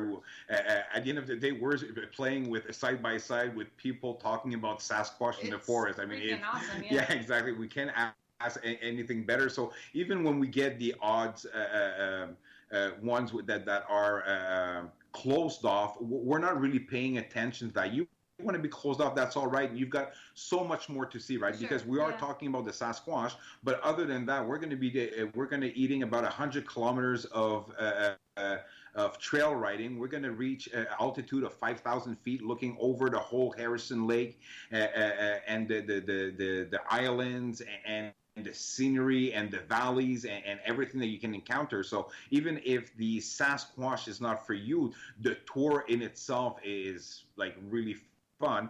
And then for when there's no kids in the tour, we take them up to a special place and we take out a little table with some wine and cheese, and then we talk some more of the stories, and we get more into depth into the Sasquatch and whatnot. But in itself, the people's been like I said, really, really nice. We've been really lucky with that. I think it's just like a matter of not attaching to the negative. So it just becomes more of like a personal practice. Like I've been doing tour guiding in the area for the past 4 years now, and I mean, it's more or less just a softening and understanding as well, like where these people's reservations come from. So it's not a reflection on Sasquatch or if it's a real thing. I think it's more or less just how people, what they're projecting outward. How much does a tour cost? Tour costs per person, per adult, it's $185, and then for children is $125. And like we said before, it's a 4 to 6 hour tour, and it fills the whole day. Like by the time you're done, you're beat up. Often on the way back from the tour, we'll have a few people sleeping in the back. Now, is there hiking involved? Because I got to figure out whether or not I'm taking this. Dave, we're taking the tour and you're going to hike. You're going to walk. I'm not hiking. I refuse. Great hiking.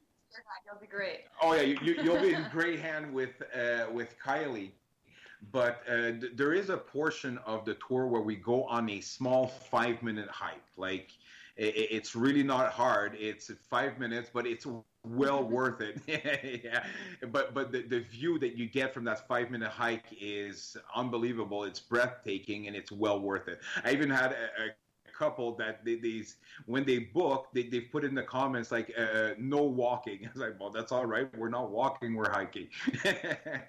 And when we reached the top of the mountain, like the lady that was like totally against the whole walking thing was really happy that she did it and saw that view, right? So yeah, we got those 70-year-olds up there. We'll get you up there too. Yeah, that's it. No. No. But we'll see. We'll see. But, as we got about 4.5 minutes here before we go to break at the top of the hour, for people who may not know where Harrison Hot Springs is, Kylie, give us a description of how people can get there. Okay, so if anybody knows where Vancouver is in British Columbia, which I'm sure most people do, it's about an hour and a half, with the traffic being none. So probably about 2 hours, actually, with that said, east of Vancouver. So you're in the valley, right by Chilliwack in Agassiz area. In the Fraser Valley. Yeah, in the Fraser Valley. Yeah, Yes. Beautiful for anybody who's not been here. Like Harrison Hot Springs is just, it holds such a special place in my heart. So I'm very blessed that I get to frequent here and work here and get to share that with people and explore that. But yeah. For any doomsday prepper, Harrison Hot Spring is actually a heaven. We're protected and surrounded by the Rockies, and the entrance of town, there's only one road that comes in and out of town. So actually in a disaster, it would be disastrous to experience that. But that being said, you come into the town from a very nice little road. You've got mountains on both sides, some farmlands, and then after you get into town, you get greeted by Steve, our local Sasquatch that is on the bench. You can go take a picture with him, right? He's always happy for that. Town, our booking office, if you're not booking online, our booking office is right in the center of town at the local market. Are you by the ice cream shop? Well, yeah, actually, I would say 100 feet from Chantilly's, the ice cream shop. Really good place. They've got some crazy flavors. They got 40 flavors there. It's fantastic. Fantastic. Yeah. I have a question for you quickly here. Ice cream for breakfast? Ice cream is universal. Okay, there you go. Okay. Ice cream is universal. Merle, are you alive or are you just, hanging out? Just hanging out, but I was going to make a comment about ice cream. Not an ice cream fan. Not an ice cream fan. Really? Leave it. If I didn't have it ever again, I'm okay. Merle, I think that's 3 strikes. I'm sorry. Yeah, same here. Hold on a second here, Merle. We're just going to put another strike by your name here. Do you want to keep quiet still? I can keep quiet. Well, I mean, you've already insulted pancakes. Now ice cream. I said Jolene's were good. Yeah. The Dutch ones. Those are crepes. No, they're... You know which ones I mean, Dave. Yeah, not the crepes. Not the crepes. Huh. So, anyways, back to Sasquatch. Dirty Filth wants to know, Merle, are you a fan of Nanaimo bars? Because he is not a fan of Nanaimo bars. I love Nanaimo bars. And there's also a new drink, alcohol, Nanaimo bar flavored. It's a rum. It's fantastic. Yes. Really? Yes. Oh, my. Oh, my. I did not know this. I did not know this. Yeah, Dirty Filth, for some reason, he doesn't like Nanaimo bars. And he's in Edmonton, though, so that makes a lot of sense. They can't even name a football team. But nonetheless. Do they even have a football team? Does anybody in Canada have a football team right now? No. No. Unfortunately, we don't. Thanks, COVID. Thank you, COVID. I appreciate that. All right, we got 40 seconds here before we go to break here. Merle, I'm going to let you take us out here. You want me to take you out here now, eh? Well, we got 30 more. We got 30 more minutes with Bhima and Kylie from Harrison Lake Adventure or NatureAdventures.com. You know what, Merle? I got this. You just don't let me talk. Keep going. No. Dead air. It's all about dead air. No, Nanaimo bars do not suck, Shane. That's terrible language in our chat room right now. Terrible language. And, we're fans of Nanaimo bars here. This is a Nanaimo bar-friendly zone here on Spaced Out Radio.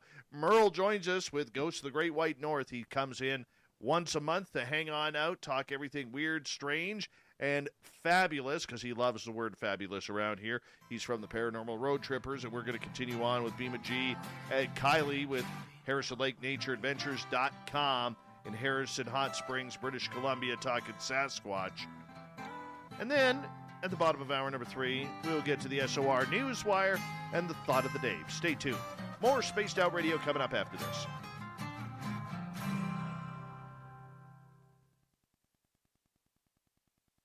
We're clear. We are clear. Awesome. Mark Spender threatening to shoot me in the leg, so that way he could get away because, usually when he's in the forest, his gout flares up. He's got to get that gout under control every time. Every time. Yep, every time. You guys chat away. I'm going to take a break here. I'll be right back. Awesome. It's been a really good show. I usually talk a little more during our shows, but you guys have been really good guests with the stories. Oh, well, I'm happy that you guys enjoy. We were afraid that we wouldn't give enough information or yeah. No, it's good. Last half hour, when we're back on, what would you guys like to talk about? We kind of like to give the last half hour to the guest and focus on. Oh, wow. I haven't thought about that at all. Well, I'm always open to the paranormal and the spirituality in itself, right? The conscious aspect of it. Yeah, consciousness is a big factor in our everyday life. Okay. Sounds good. Yeah. With your tours, this was a question I was going to ask the last half hour, but I'll ask it now. Because I do a lot of paranormal tours down here in Surrey. And I find there's a lot of hagglers or people that are only there to kind of make fun or automatically not believe. Yeah, to make a farce of it, right? Yeah, and then that, speaking of energy, that energy puts a big stick in the spoke of the bike, so to speak. Like a hearing of that. Yeah. Yeah.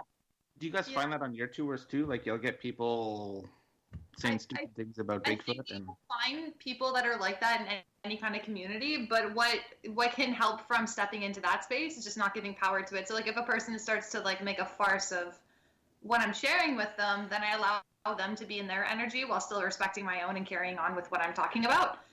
So I think it's just more or less just a navigating of other people's conversation cues or whatever the case, right? Yeah, well, we're pretty oblivious, right? It's when I step back sometimes, I remember some comments that can come up from some of the guests, but we're so oblivious to that perception that we're not even paying attention. And if someone wants really to be a heckler, in myself, I have no patience for that for whatsoever. It's I'm gonna just say have yourself a good day and let them be on their way. But other than that, it's I see it as a challenge. When a person's like that with me, I kind of just I continue in my energy and within my own space, and then I just I keep working towards that smile at the end of it. Oh, for sure. Yes. I'm just saying because the question was, and if tell me if I'm wrong, but are we getting hecklers, and are they putting a damp into the whole group? But right now, also because of the whole COVID situation, is whenever we're leaving with a group, we're leaving with that private group in itself, like the family bound or friend bound. We're not adding any other guests to the group because of the COVID situation. Yeah. And do you guys still getting a lot of tours during COVID right now?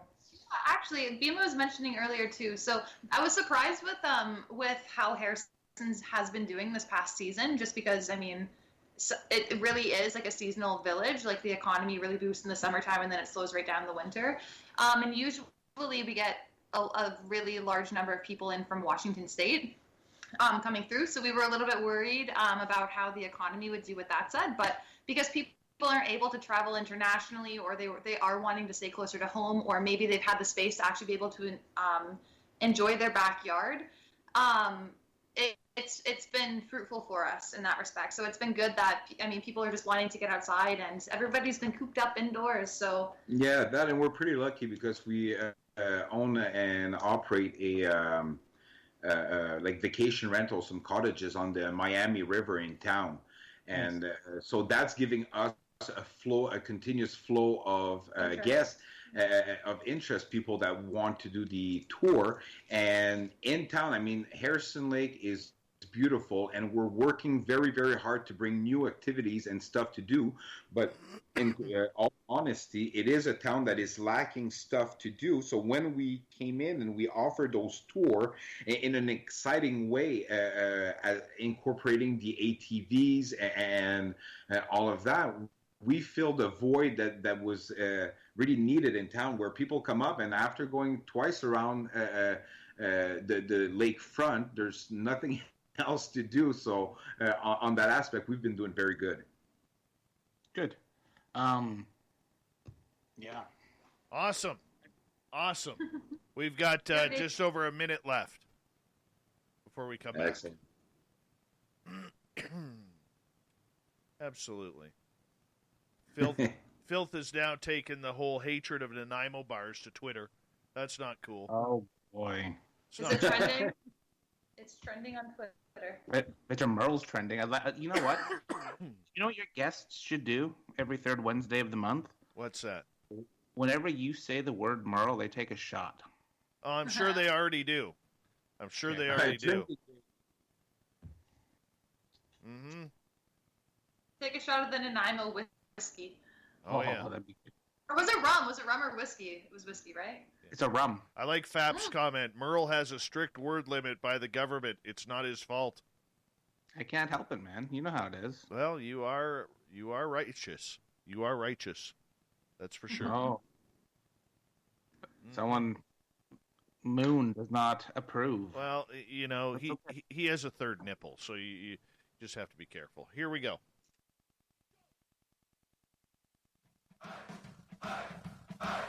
Would you like to connect with us? Head to spacedoutradio.com for all your latest show info.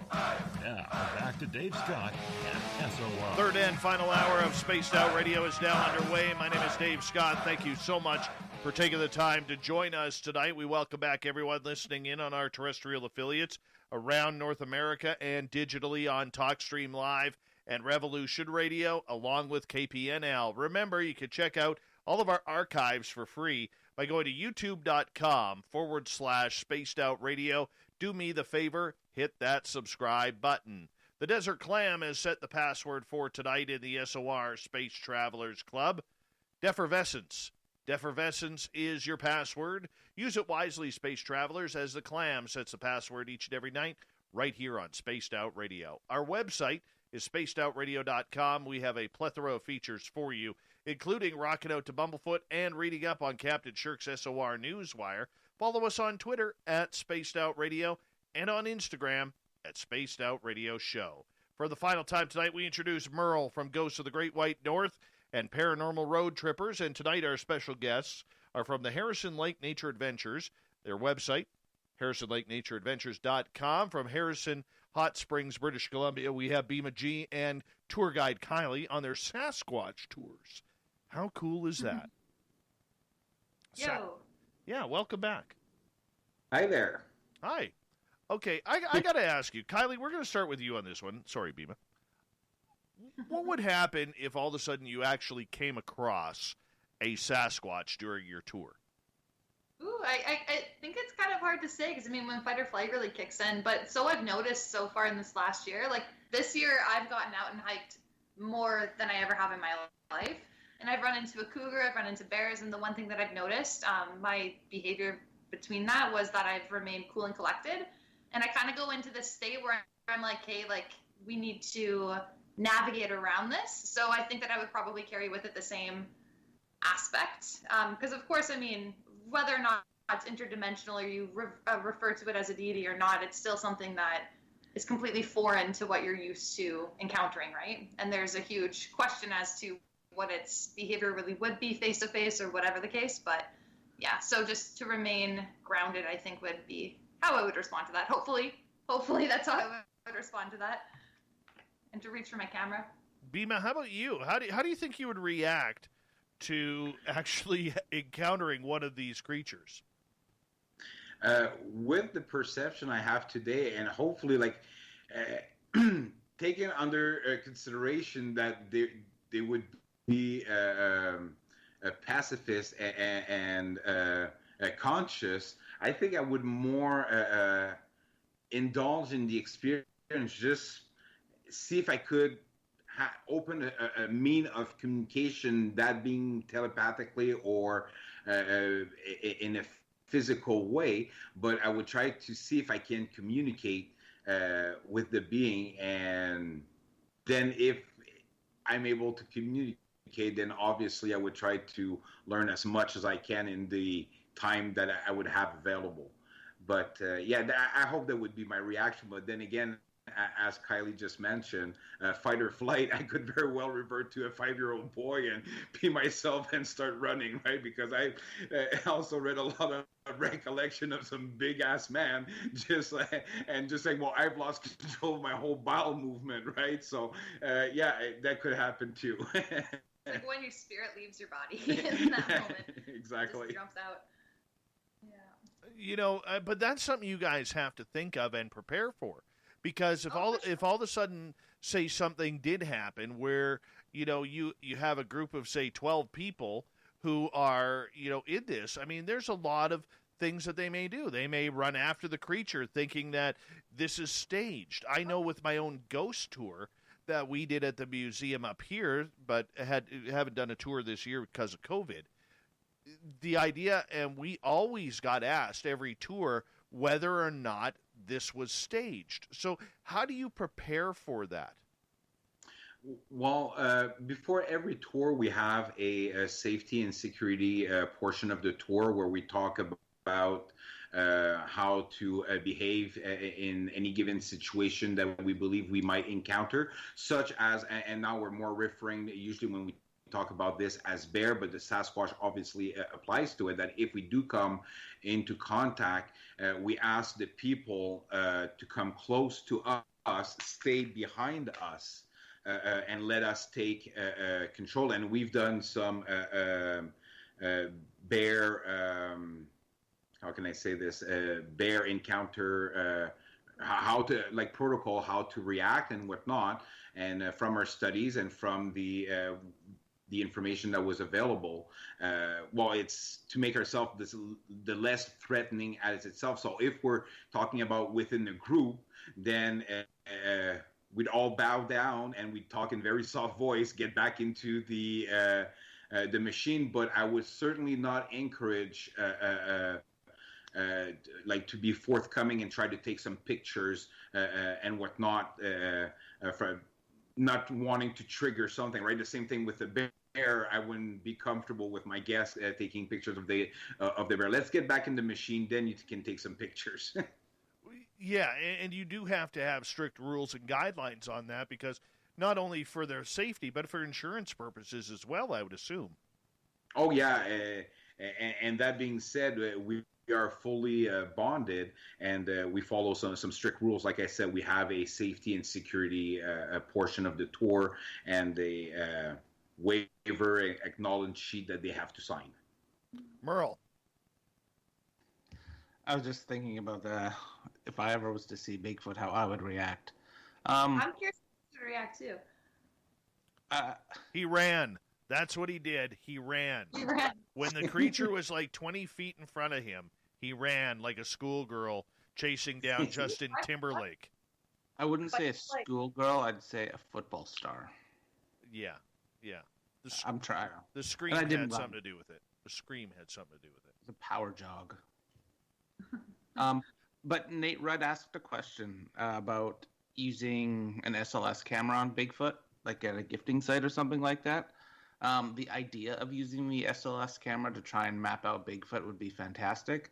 But with your SLS camera, you only get about 8 to 15 feet leeway, with my SLS camera anyways, up to 15 feet maximum, where you map out figures. So I don't know if you would get 15 feet close to Bigfoot, or if you would just leave your SLS camera set up to a little power source overnight with it recording. But I think the idea of using it is fantastic. Okay.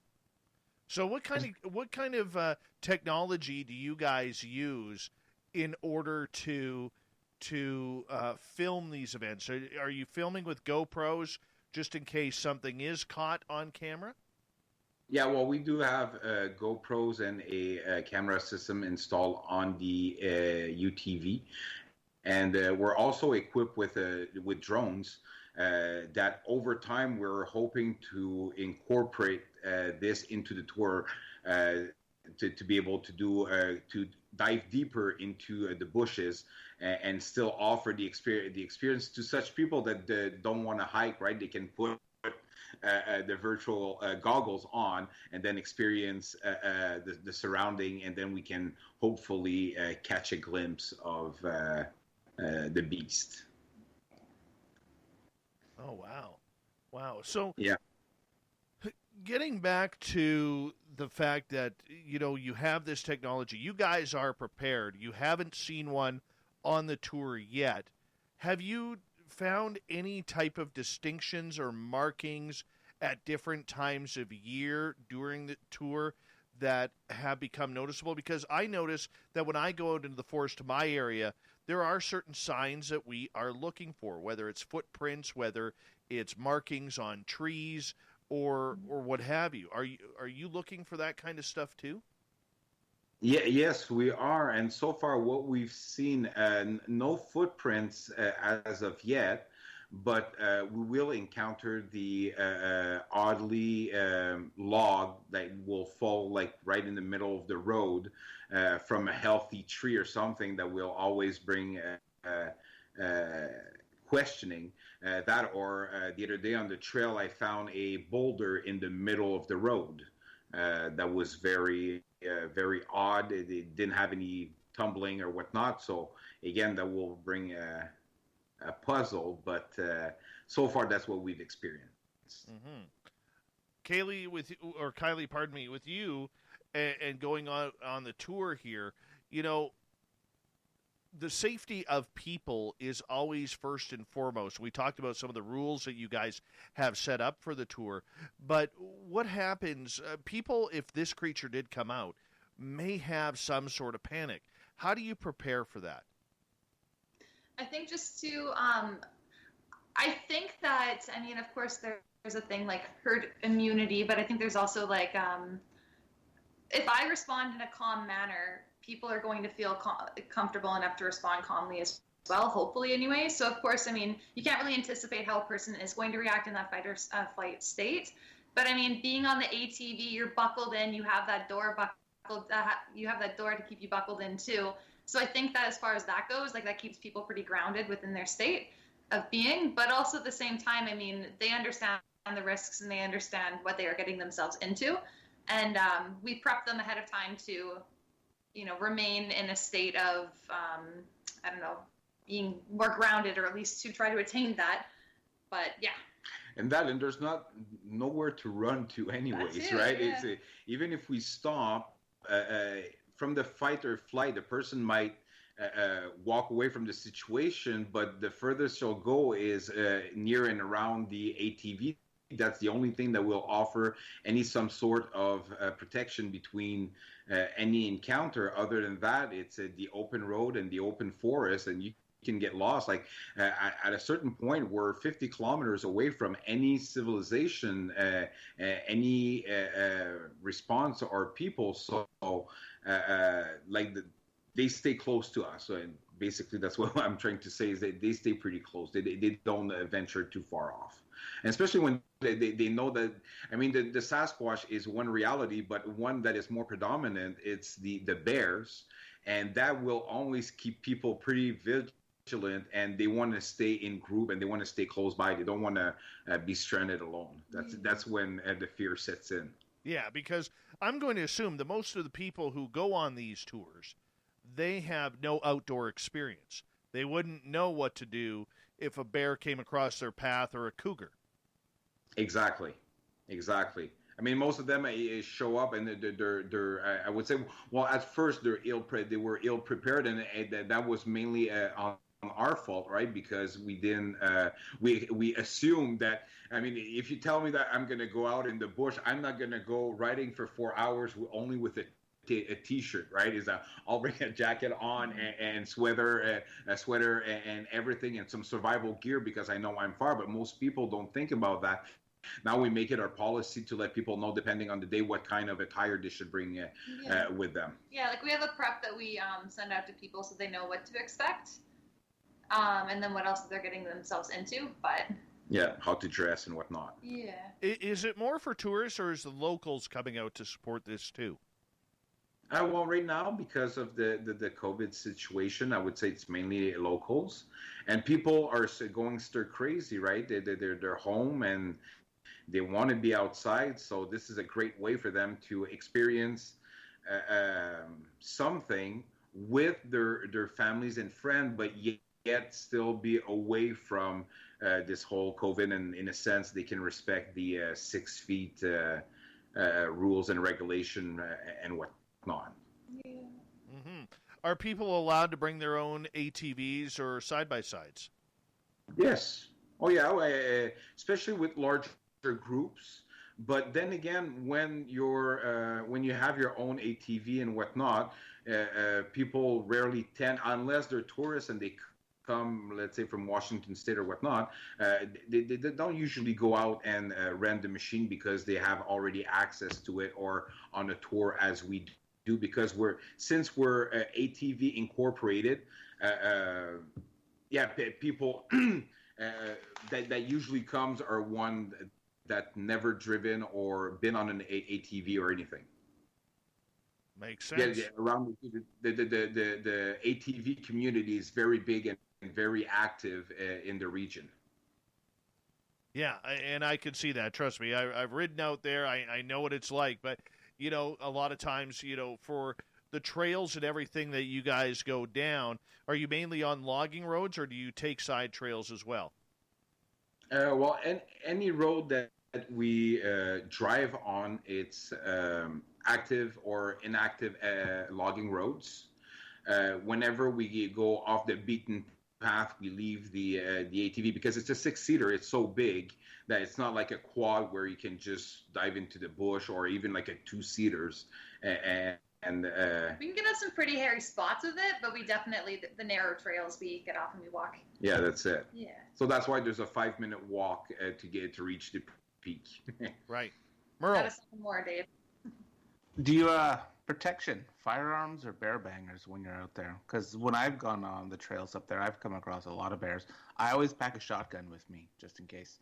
I'm just curious on your tours for protection of your people. Because of the public aspect, we cannot bring a firearm with us and feel confident that, again, with the fight or flight, right, you don't know how someone might react and put their hand on a firearm. So we don't carry any firearms, but we do have bear bangers, we have a bear mace, and like I said, we have a knife, and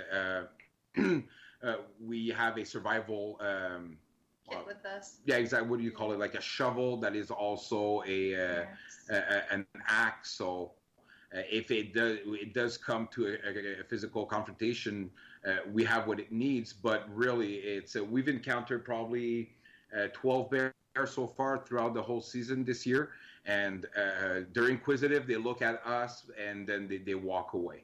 So they never come to us.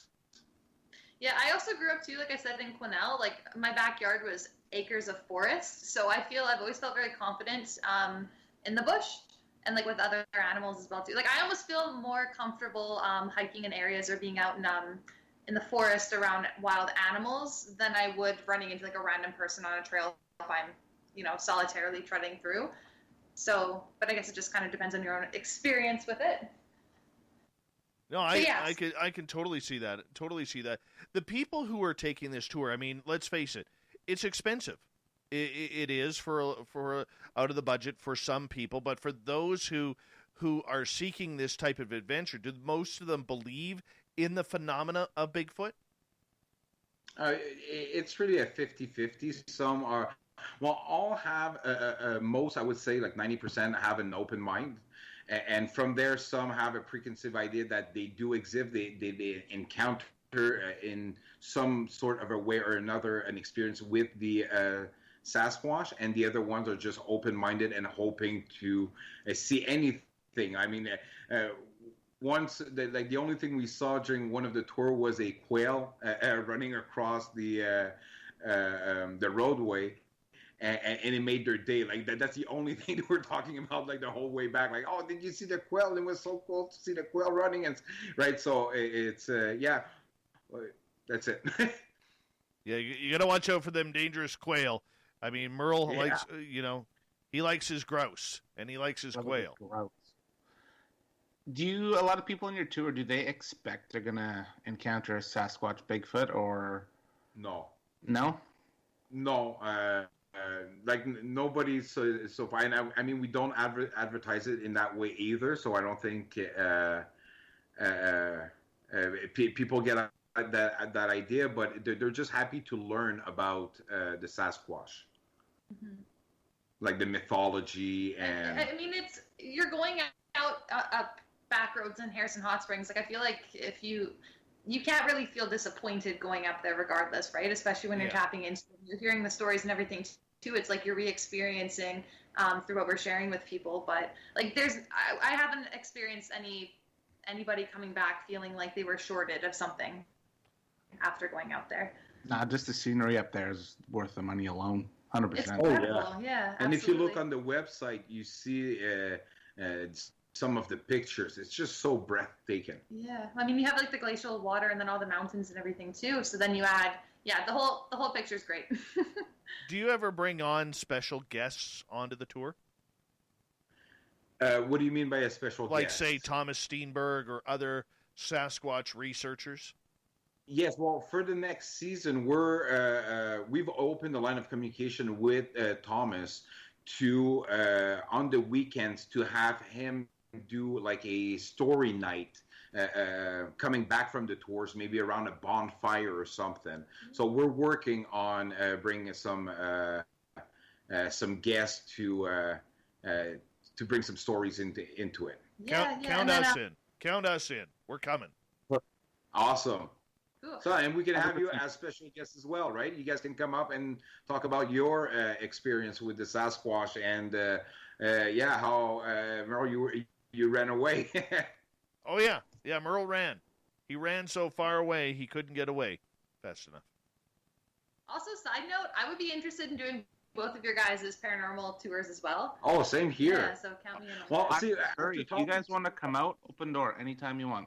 Anytime. Excellent. Well, after talking with you, Dave, we started to look into all the other tours that we can do, and that opened up a whole new universe to us where we want to dive into the paranormal, the ghosts, the prospectors. There's some crazy stories about all of that in the region, and we want to do some pieces. And again, because of the world we're living right now and being shut down, we decided that we're going to take this time, because obviously with the new measures been into place, a lot of people are refraining right now from booking until this is passed. So we're using that time to research and maybe do some webcast pieces to bring the folklore history back to life of Harrison and BC, right? We're not going to just stick with the locally.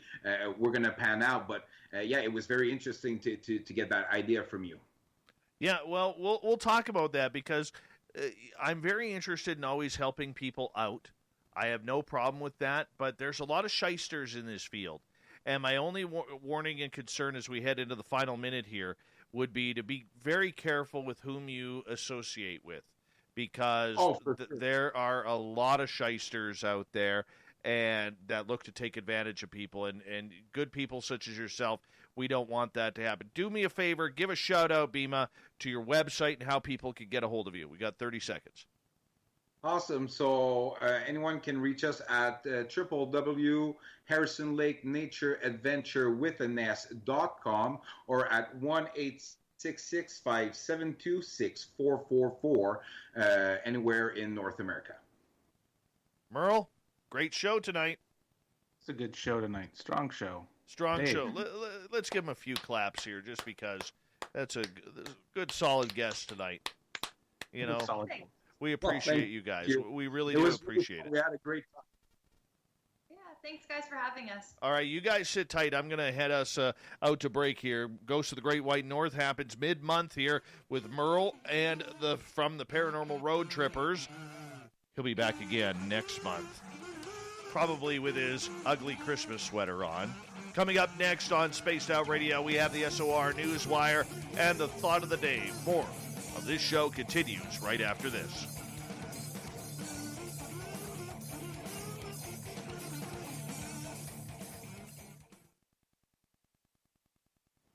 Good job, guys. Good job. Well, thank you. I can't Yeah. believe 2.5 hours just went by. Yeah, That's crazy. that was fast. That was totally fast. And yes, Corn's the booking guy. I did use the Flock of Seagulls reference because you put it in my head. So thank you for that. And yeah, Merlevid 19. You all caught it. That's right. Actually, it's Merlevid 20. Merlevid 20. Oh, yeah. Maybe that's our shirt. Merlevid 20. No, that's dumb. No, it's not. Watch the chat room. Who would buy a Merlevid 20 T-shirt? Well, I'd be up for it. Yeah, I was gonna say, Yeah. screw it, I'm in. I'm waiting for the responses here. This is gonna be kind of cool. Hey, First 5 people order my shirt autographed. Yeah, Bhima, I did send you the pictures of that basketball Awesome. on Facebook. Awesome. Let me go check it out. If you guys add me on Facebook, keep in touch with me, and I'll take you on investigations. Yeah, Oh, for just sure. So into that, and that picture's crazy. Yeah, that's something. That is something. Yeah, and I'll send you, Merle. I'll send you the pictures of the ghost encounter that I had in Quebec. That sounded I amazing. want to see that too. Yeah. Yeah, well, if you look on my profile on Facebook, I believe they're there. But if not, I'll find them and send them to you. Perfect. Yeah. Hey, Bhima, do me a favor. Let's have a conversation tomorrow. Okay. If you're free, I'm free during the day tomorrow. I'm just working in the studio office here all day long here. But let's have a conversation tomorrow in regards to some of the ideas we talked about tonight, because I think you guys are pretty honest people. I think between Merle and I, we're a pretty good judge of character, and I would just want to make sure that you guys get off on the right foot here, and plus talk about potentially teaming up to do a conference down there as well. Awesome. That would be cool. Really awesome. Yeah. And Kylie, Awesome. don't forget to add us on Facebook as well, Twitter, Instagram, whatever it is. Of course. New biggest fan. Yeah. We're weird, and we're here every Monday through Friday. Awesome. We like weird. Yeah. So, yeah, Bhima, you give me a call tomorrow anytime after about 10 a.m. And because by then I'll have my ice cap inside of me. And we'll go from there. Perfect. Thank you. Yeah. Awesome, guys. Merle, good show. Good solid radio there, buddy. You are legendary once again. The chat room proved your legend tonight. The chat, man, the Merle I merch. saw some of those comments. It was Merle all over the board. So strange. I'm going with it. Oh, though. were you watching YouTube, Kylie? I was, yeah. Every now and then I was picking up my phone and looking at the comments. Make sure you hit that subscribe button. I did hit it, I thought, earlier. Because I will be watching. I check every night. Awesome. Every night. All right, guys. I got to get ready to do the news here. But Merle, much love, buddy. And we'll talk tomorrow anyways about our project. And Bhima, will you know what? We could hook up in that conversation with Merle as well here. So what time do you guys want to get together? Merle, what's good for you? Anytime after 9 a.m. Okay. So, Bhima, why don't we say about 10 a.m.? You, me, and Merle will get on the phone together. Perfect. All right, buddy.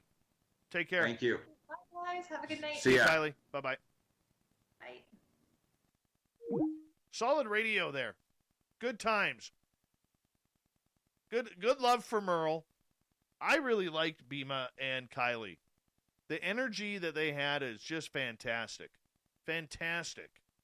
Great show. Thank you, Nate Foote. Appreciate that. Nate Foote, you're going to have to come up here for that once the border is open. We'll have to take this tour. For sure.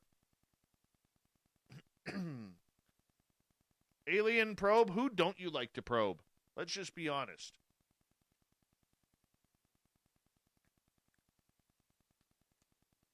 Yeah, Nate Foote, we got to get you up here. We got to get you up here.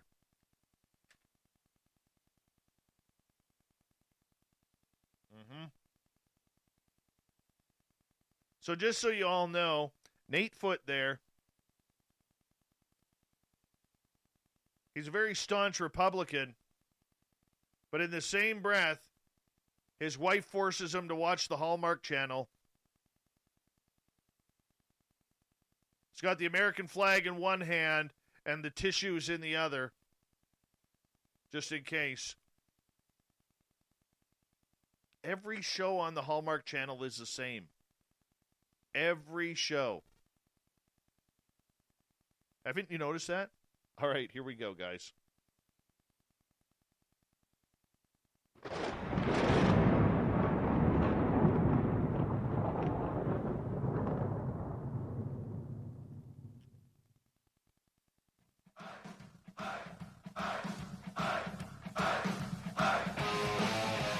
We've rounded third. We're heading for home tonight on Spaced Out Radio. I am your host, Dave Scott. Thank you so much for taking the time to spend your important time with us. I want to remind you that if you missed most of this show or others, check out our free archives by going to youtube.com/Spaced Out Radio. Do me the favor, hit that subscribe button. Our website is spacedoutradio.com. We have a plethora of features for you, including rocking out to Bumblefoot and reading up on Captain Shirk's SOR Newswire. Follow us on Twitter at Spaced Out Radio and on Instagram at Spaced Out Radio Show. Speaking of the news, let's do this thing, shall we?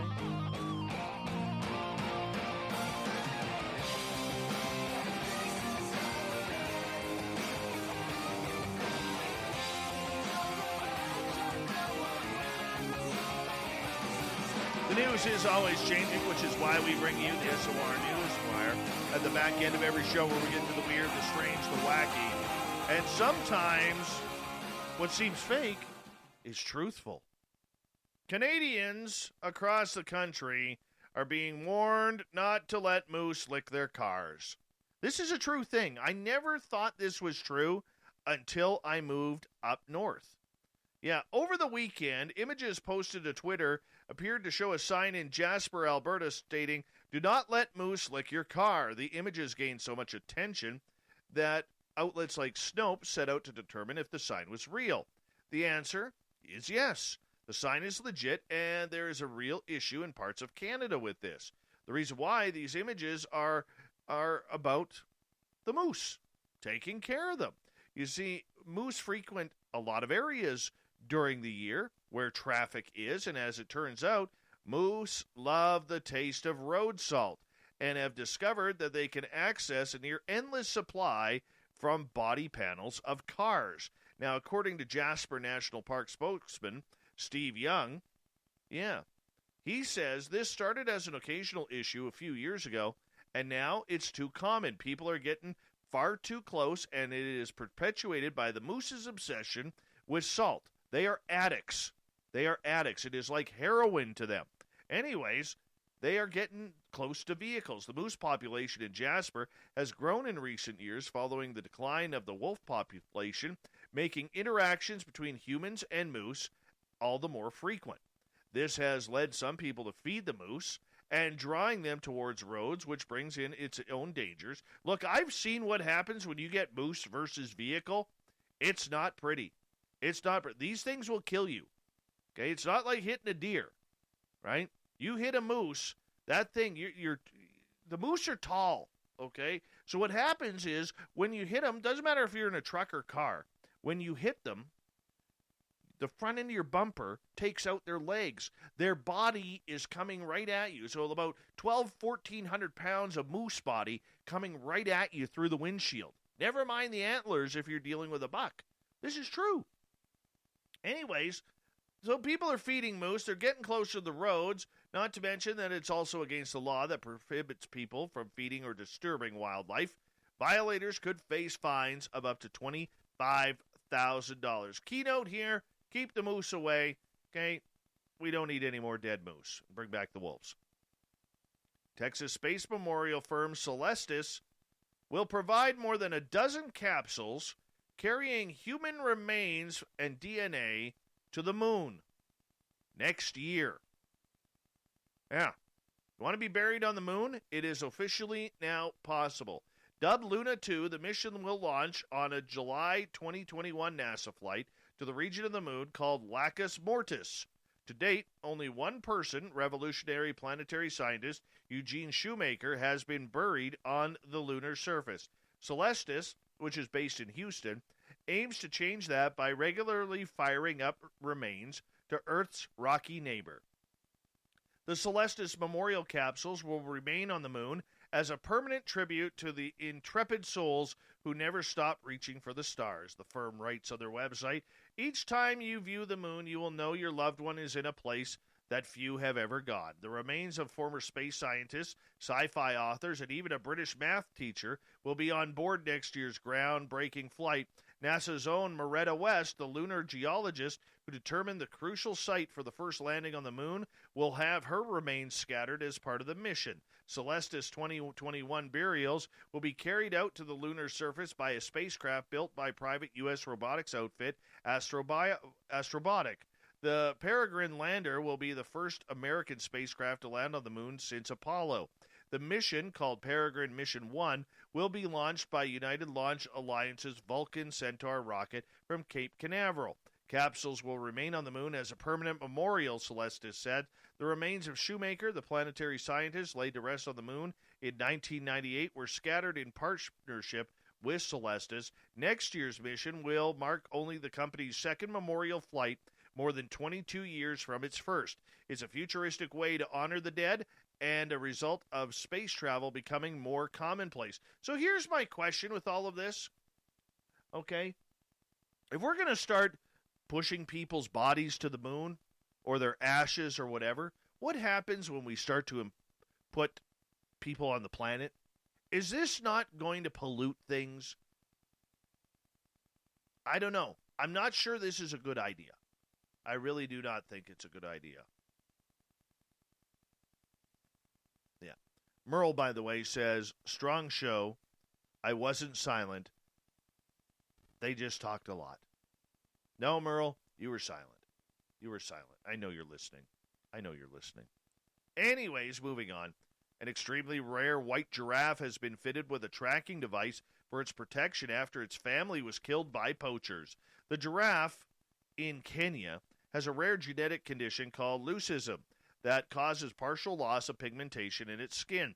It was fitted with a tracking device on one of its horns November 8th, the Northern Rangelands Trust has said in a statement. The trust says it's the world's only white giraffe, although another was spotted in Tanzania in 2015. The device will send hourly updates on the animal's whereabouts so rangers can monitor its movements on a daily basis and keep it safe from poachers. The unusual coloration makes the animal dangerously vulnerable to poachers in the wilderness. 2 other white giraffes in the conservancy, a female and her calf, were killed by poachers last March, the trust said, and concerns are mounting for the remaining animal. The 3 white giraffes were an immense source of pride in the Ishakwabini community and made international headlines over the years. The giraffe's grazing range has been blessed with good rains in the recent past, and the abundant vegetation bodes well for the future of the white male. Ahmed Noor, manager of the conservancy, says giraffes are the world's tallest animal, reaching a height of more than 18 feet. They're gorgeous, too. Gorgeous. This man hit $1 million, and it was all worth crashing through his roof. An Indonesian man turned an unusual bit of property damage into a fortune when he sold the meteorite that crashed through his roof for over $1 million. Joshua Huda Lung says that he was working outside his home in Sumatra when the meteorite crashed through the roof of his house and landed outside. When I lifted it, the stone was still warm and I brought it into the house, he said.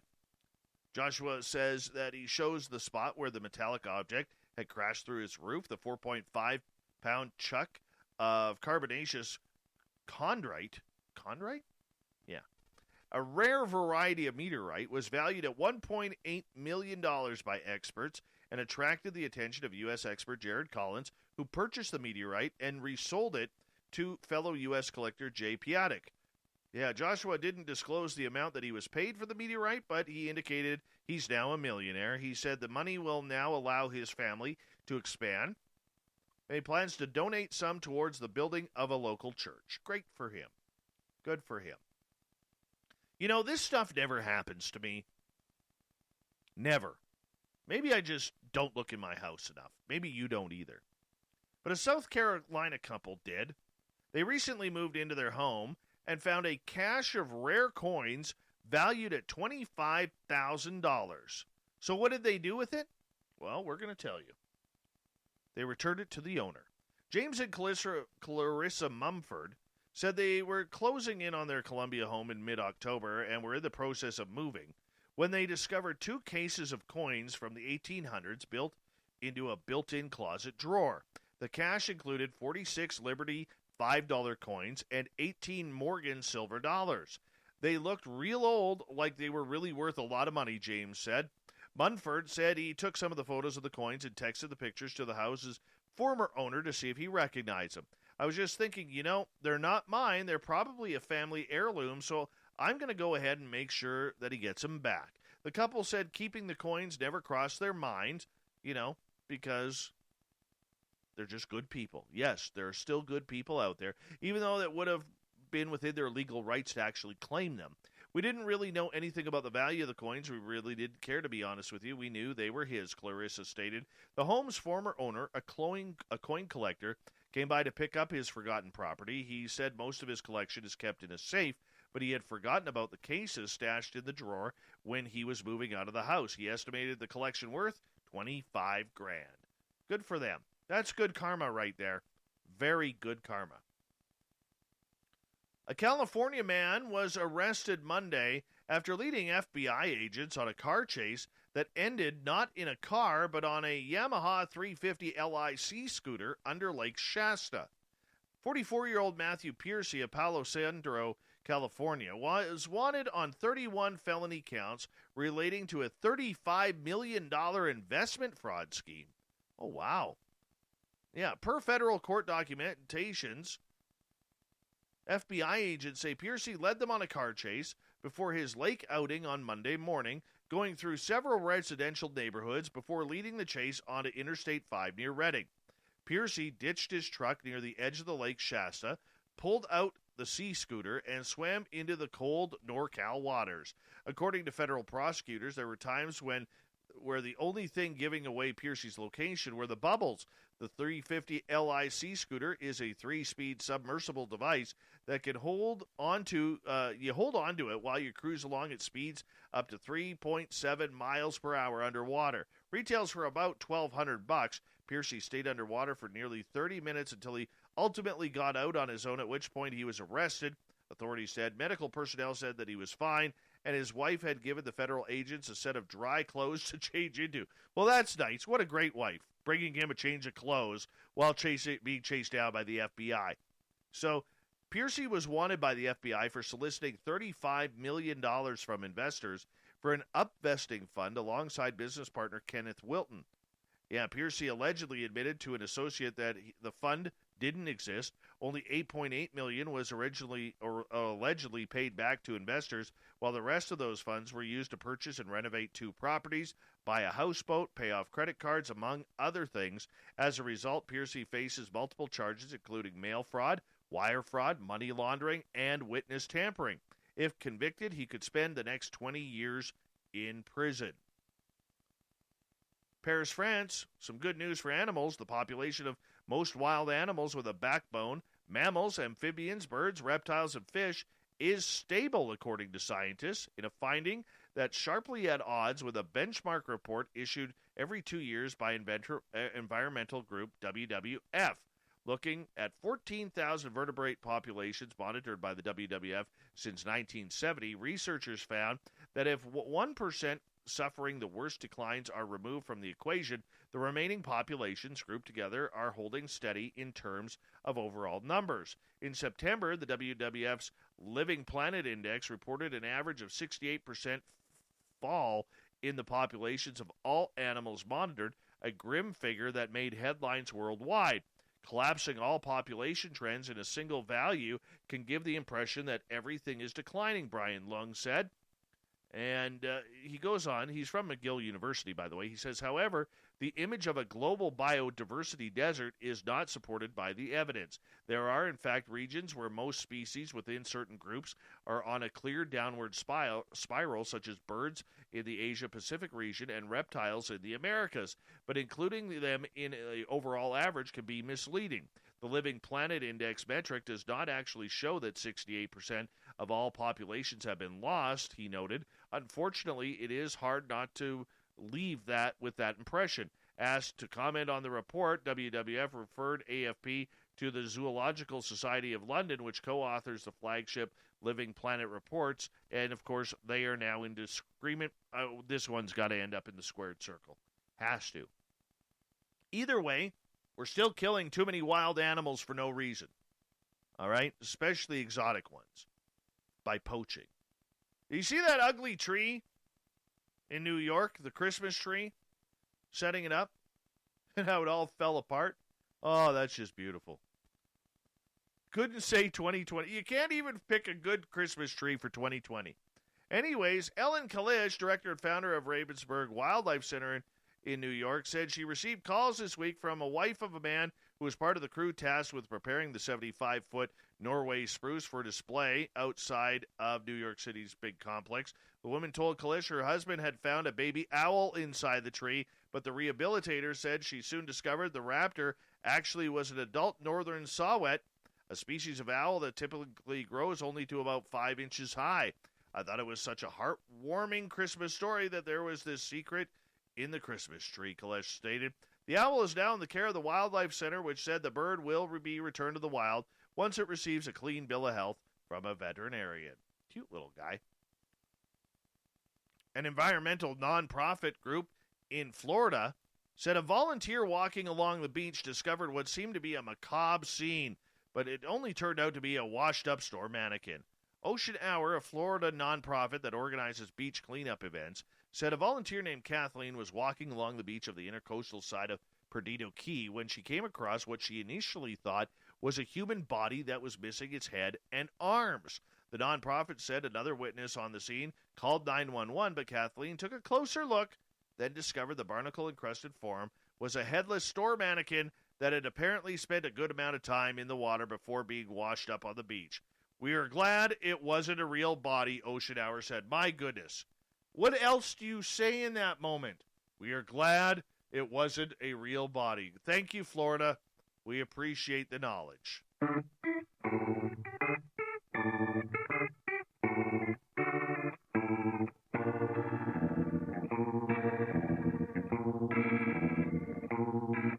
Thought of the Day happens every night at this time, where we ask a question on our Facebook and Twitter pages, then read your response on the air because we love the audience participation around here. Today's Thought of the Day is as follows.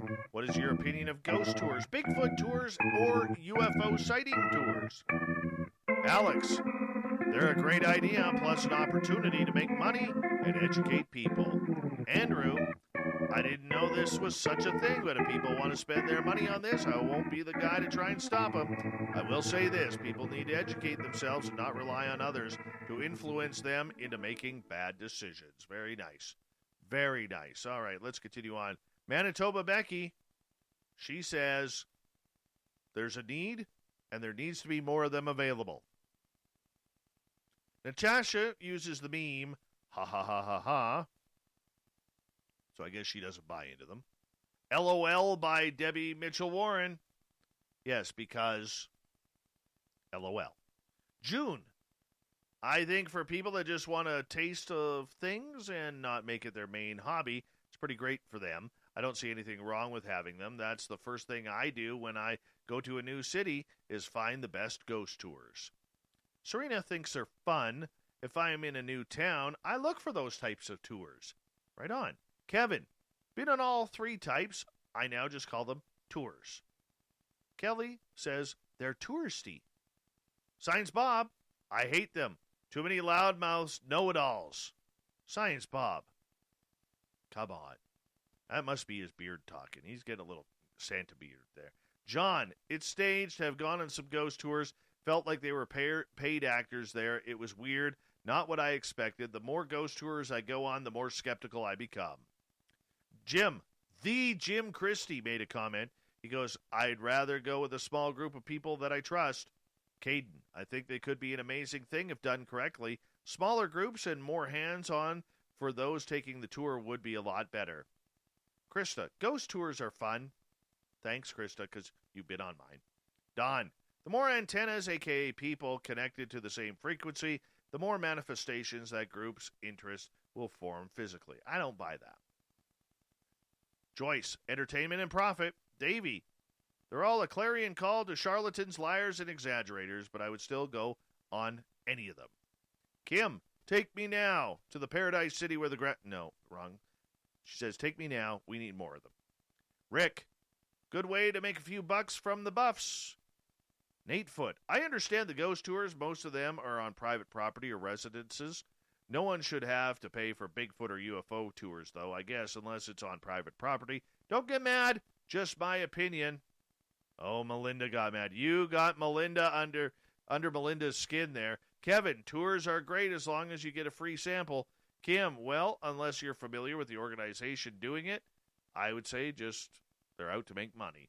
David, all you have to do here is open the door, it seems, and something is always flying around and up to no good. Barry, well, let's just say I went on your amazing ghost tour, Dave. Only don't do any UFO sightings. I don't know what the hell he's saying, but he wants another one. Penman, I've had the experiences and don't need a tour guide. Mike, I take people out to see Bigfoot areas, but I have to trust them with one of my areas, and I do not charge money. That's just ridiculous to me. And Salmo, free tours or paid tours? Some people pay $500 to have a CE5. Aussie Rob, Bigfoot tours are a waste because he is the undisputed hide-and-seek champ. We're going to leave it right there. Thank you to everybody participating in the Thought of the Dave. We will do it all again tomorrow on Twitter and on Facebook. Thank you to Captain Shirk for a great set of news. You can always find the SOR Newswire by going to our website, spacedoutradio.com, or our Facebook page, the SOR Newswire. That works too. And, of course, to our great guest, MERLE from Ghosts of the Great White North and the Paranormal Road Trippers, and to Bhima Ji and Kylie from Harrison Lake Nature Adventures.com. We got Mr. Ron Bumblefoot Thal rocking in the background with Little Brother is Watching. Bumblefoot is the official music of Spaced Out Radio, rocking us in and out of every single show. Get your horns up for the guitar god himself.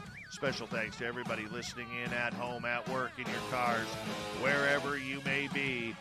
And a big thanks to everybody in our chat rooms tonight on YouTube, LGAB, Spreaker, Revolution Radio, Facebook, the Space Travelers Club at our website, and all the Starkers and Starkettes hanging out on Twitter at hashtag Spaced Out Radio. You were awesome tonight. Remember, this show is copyright by Spaced Out Radio and SOR Media Ventures Limited. Thank you so much for choosing to share your evening with us, because together, my friends,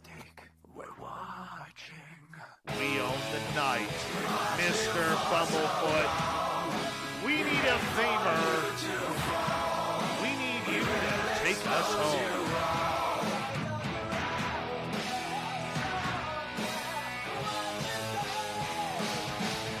Yes, the Woo Train has docked for the night, but tomorrow, my friends, we will ride again. Your seats are always available. Your tickets never expire. And if you want to bring a friend, we got room for them too. Good night.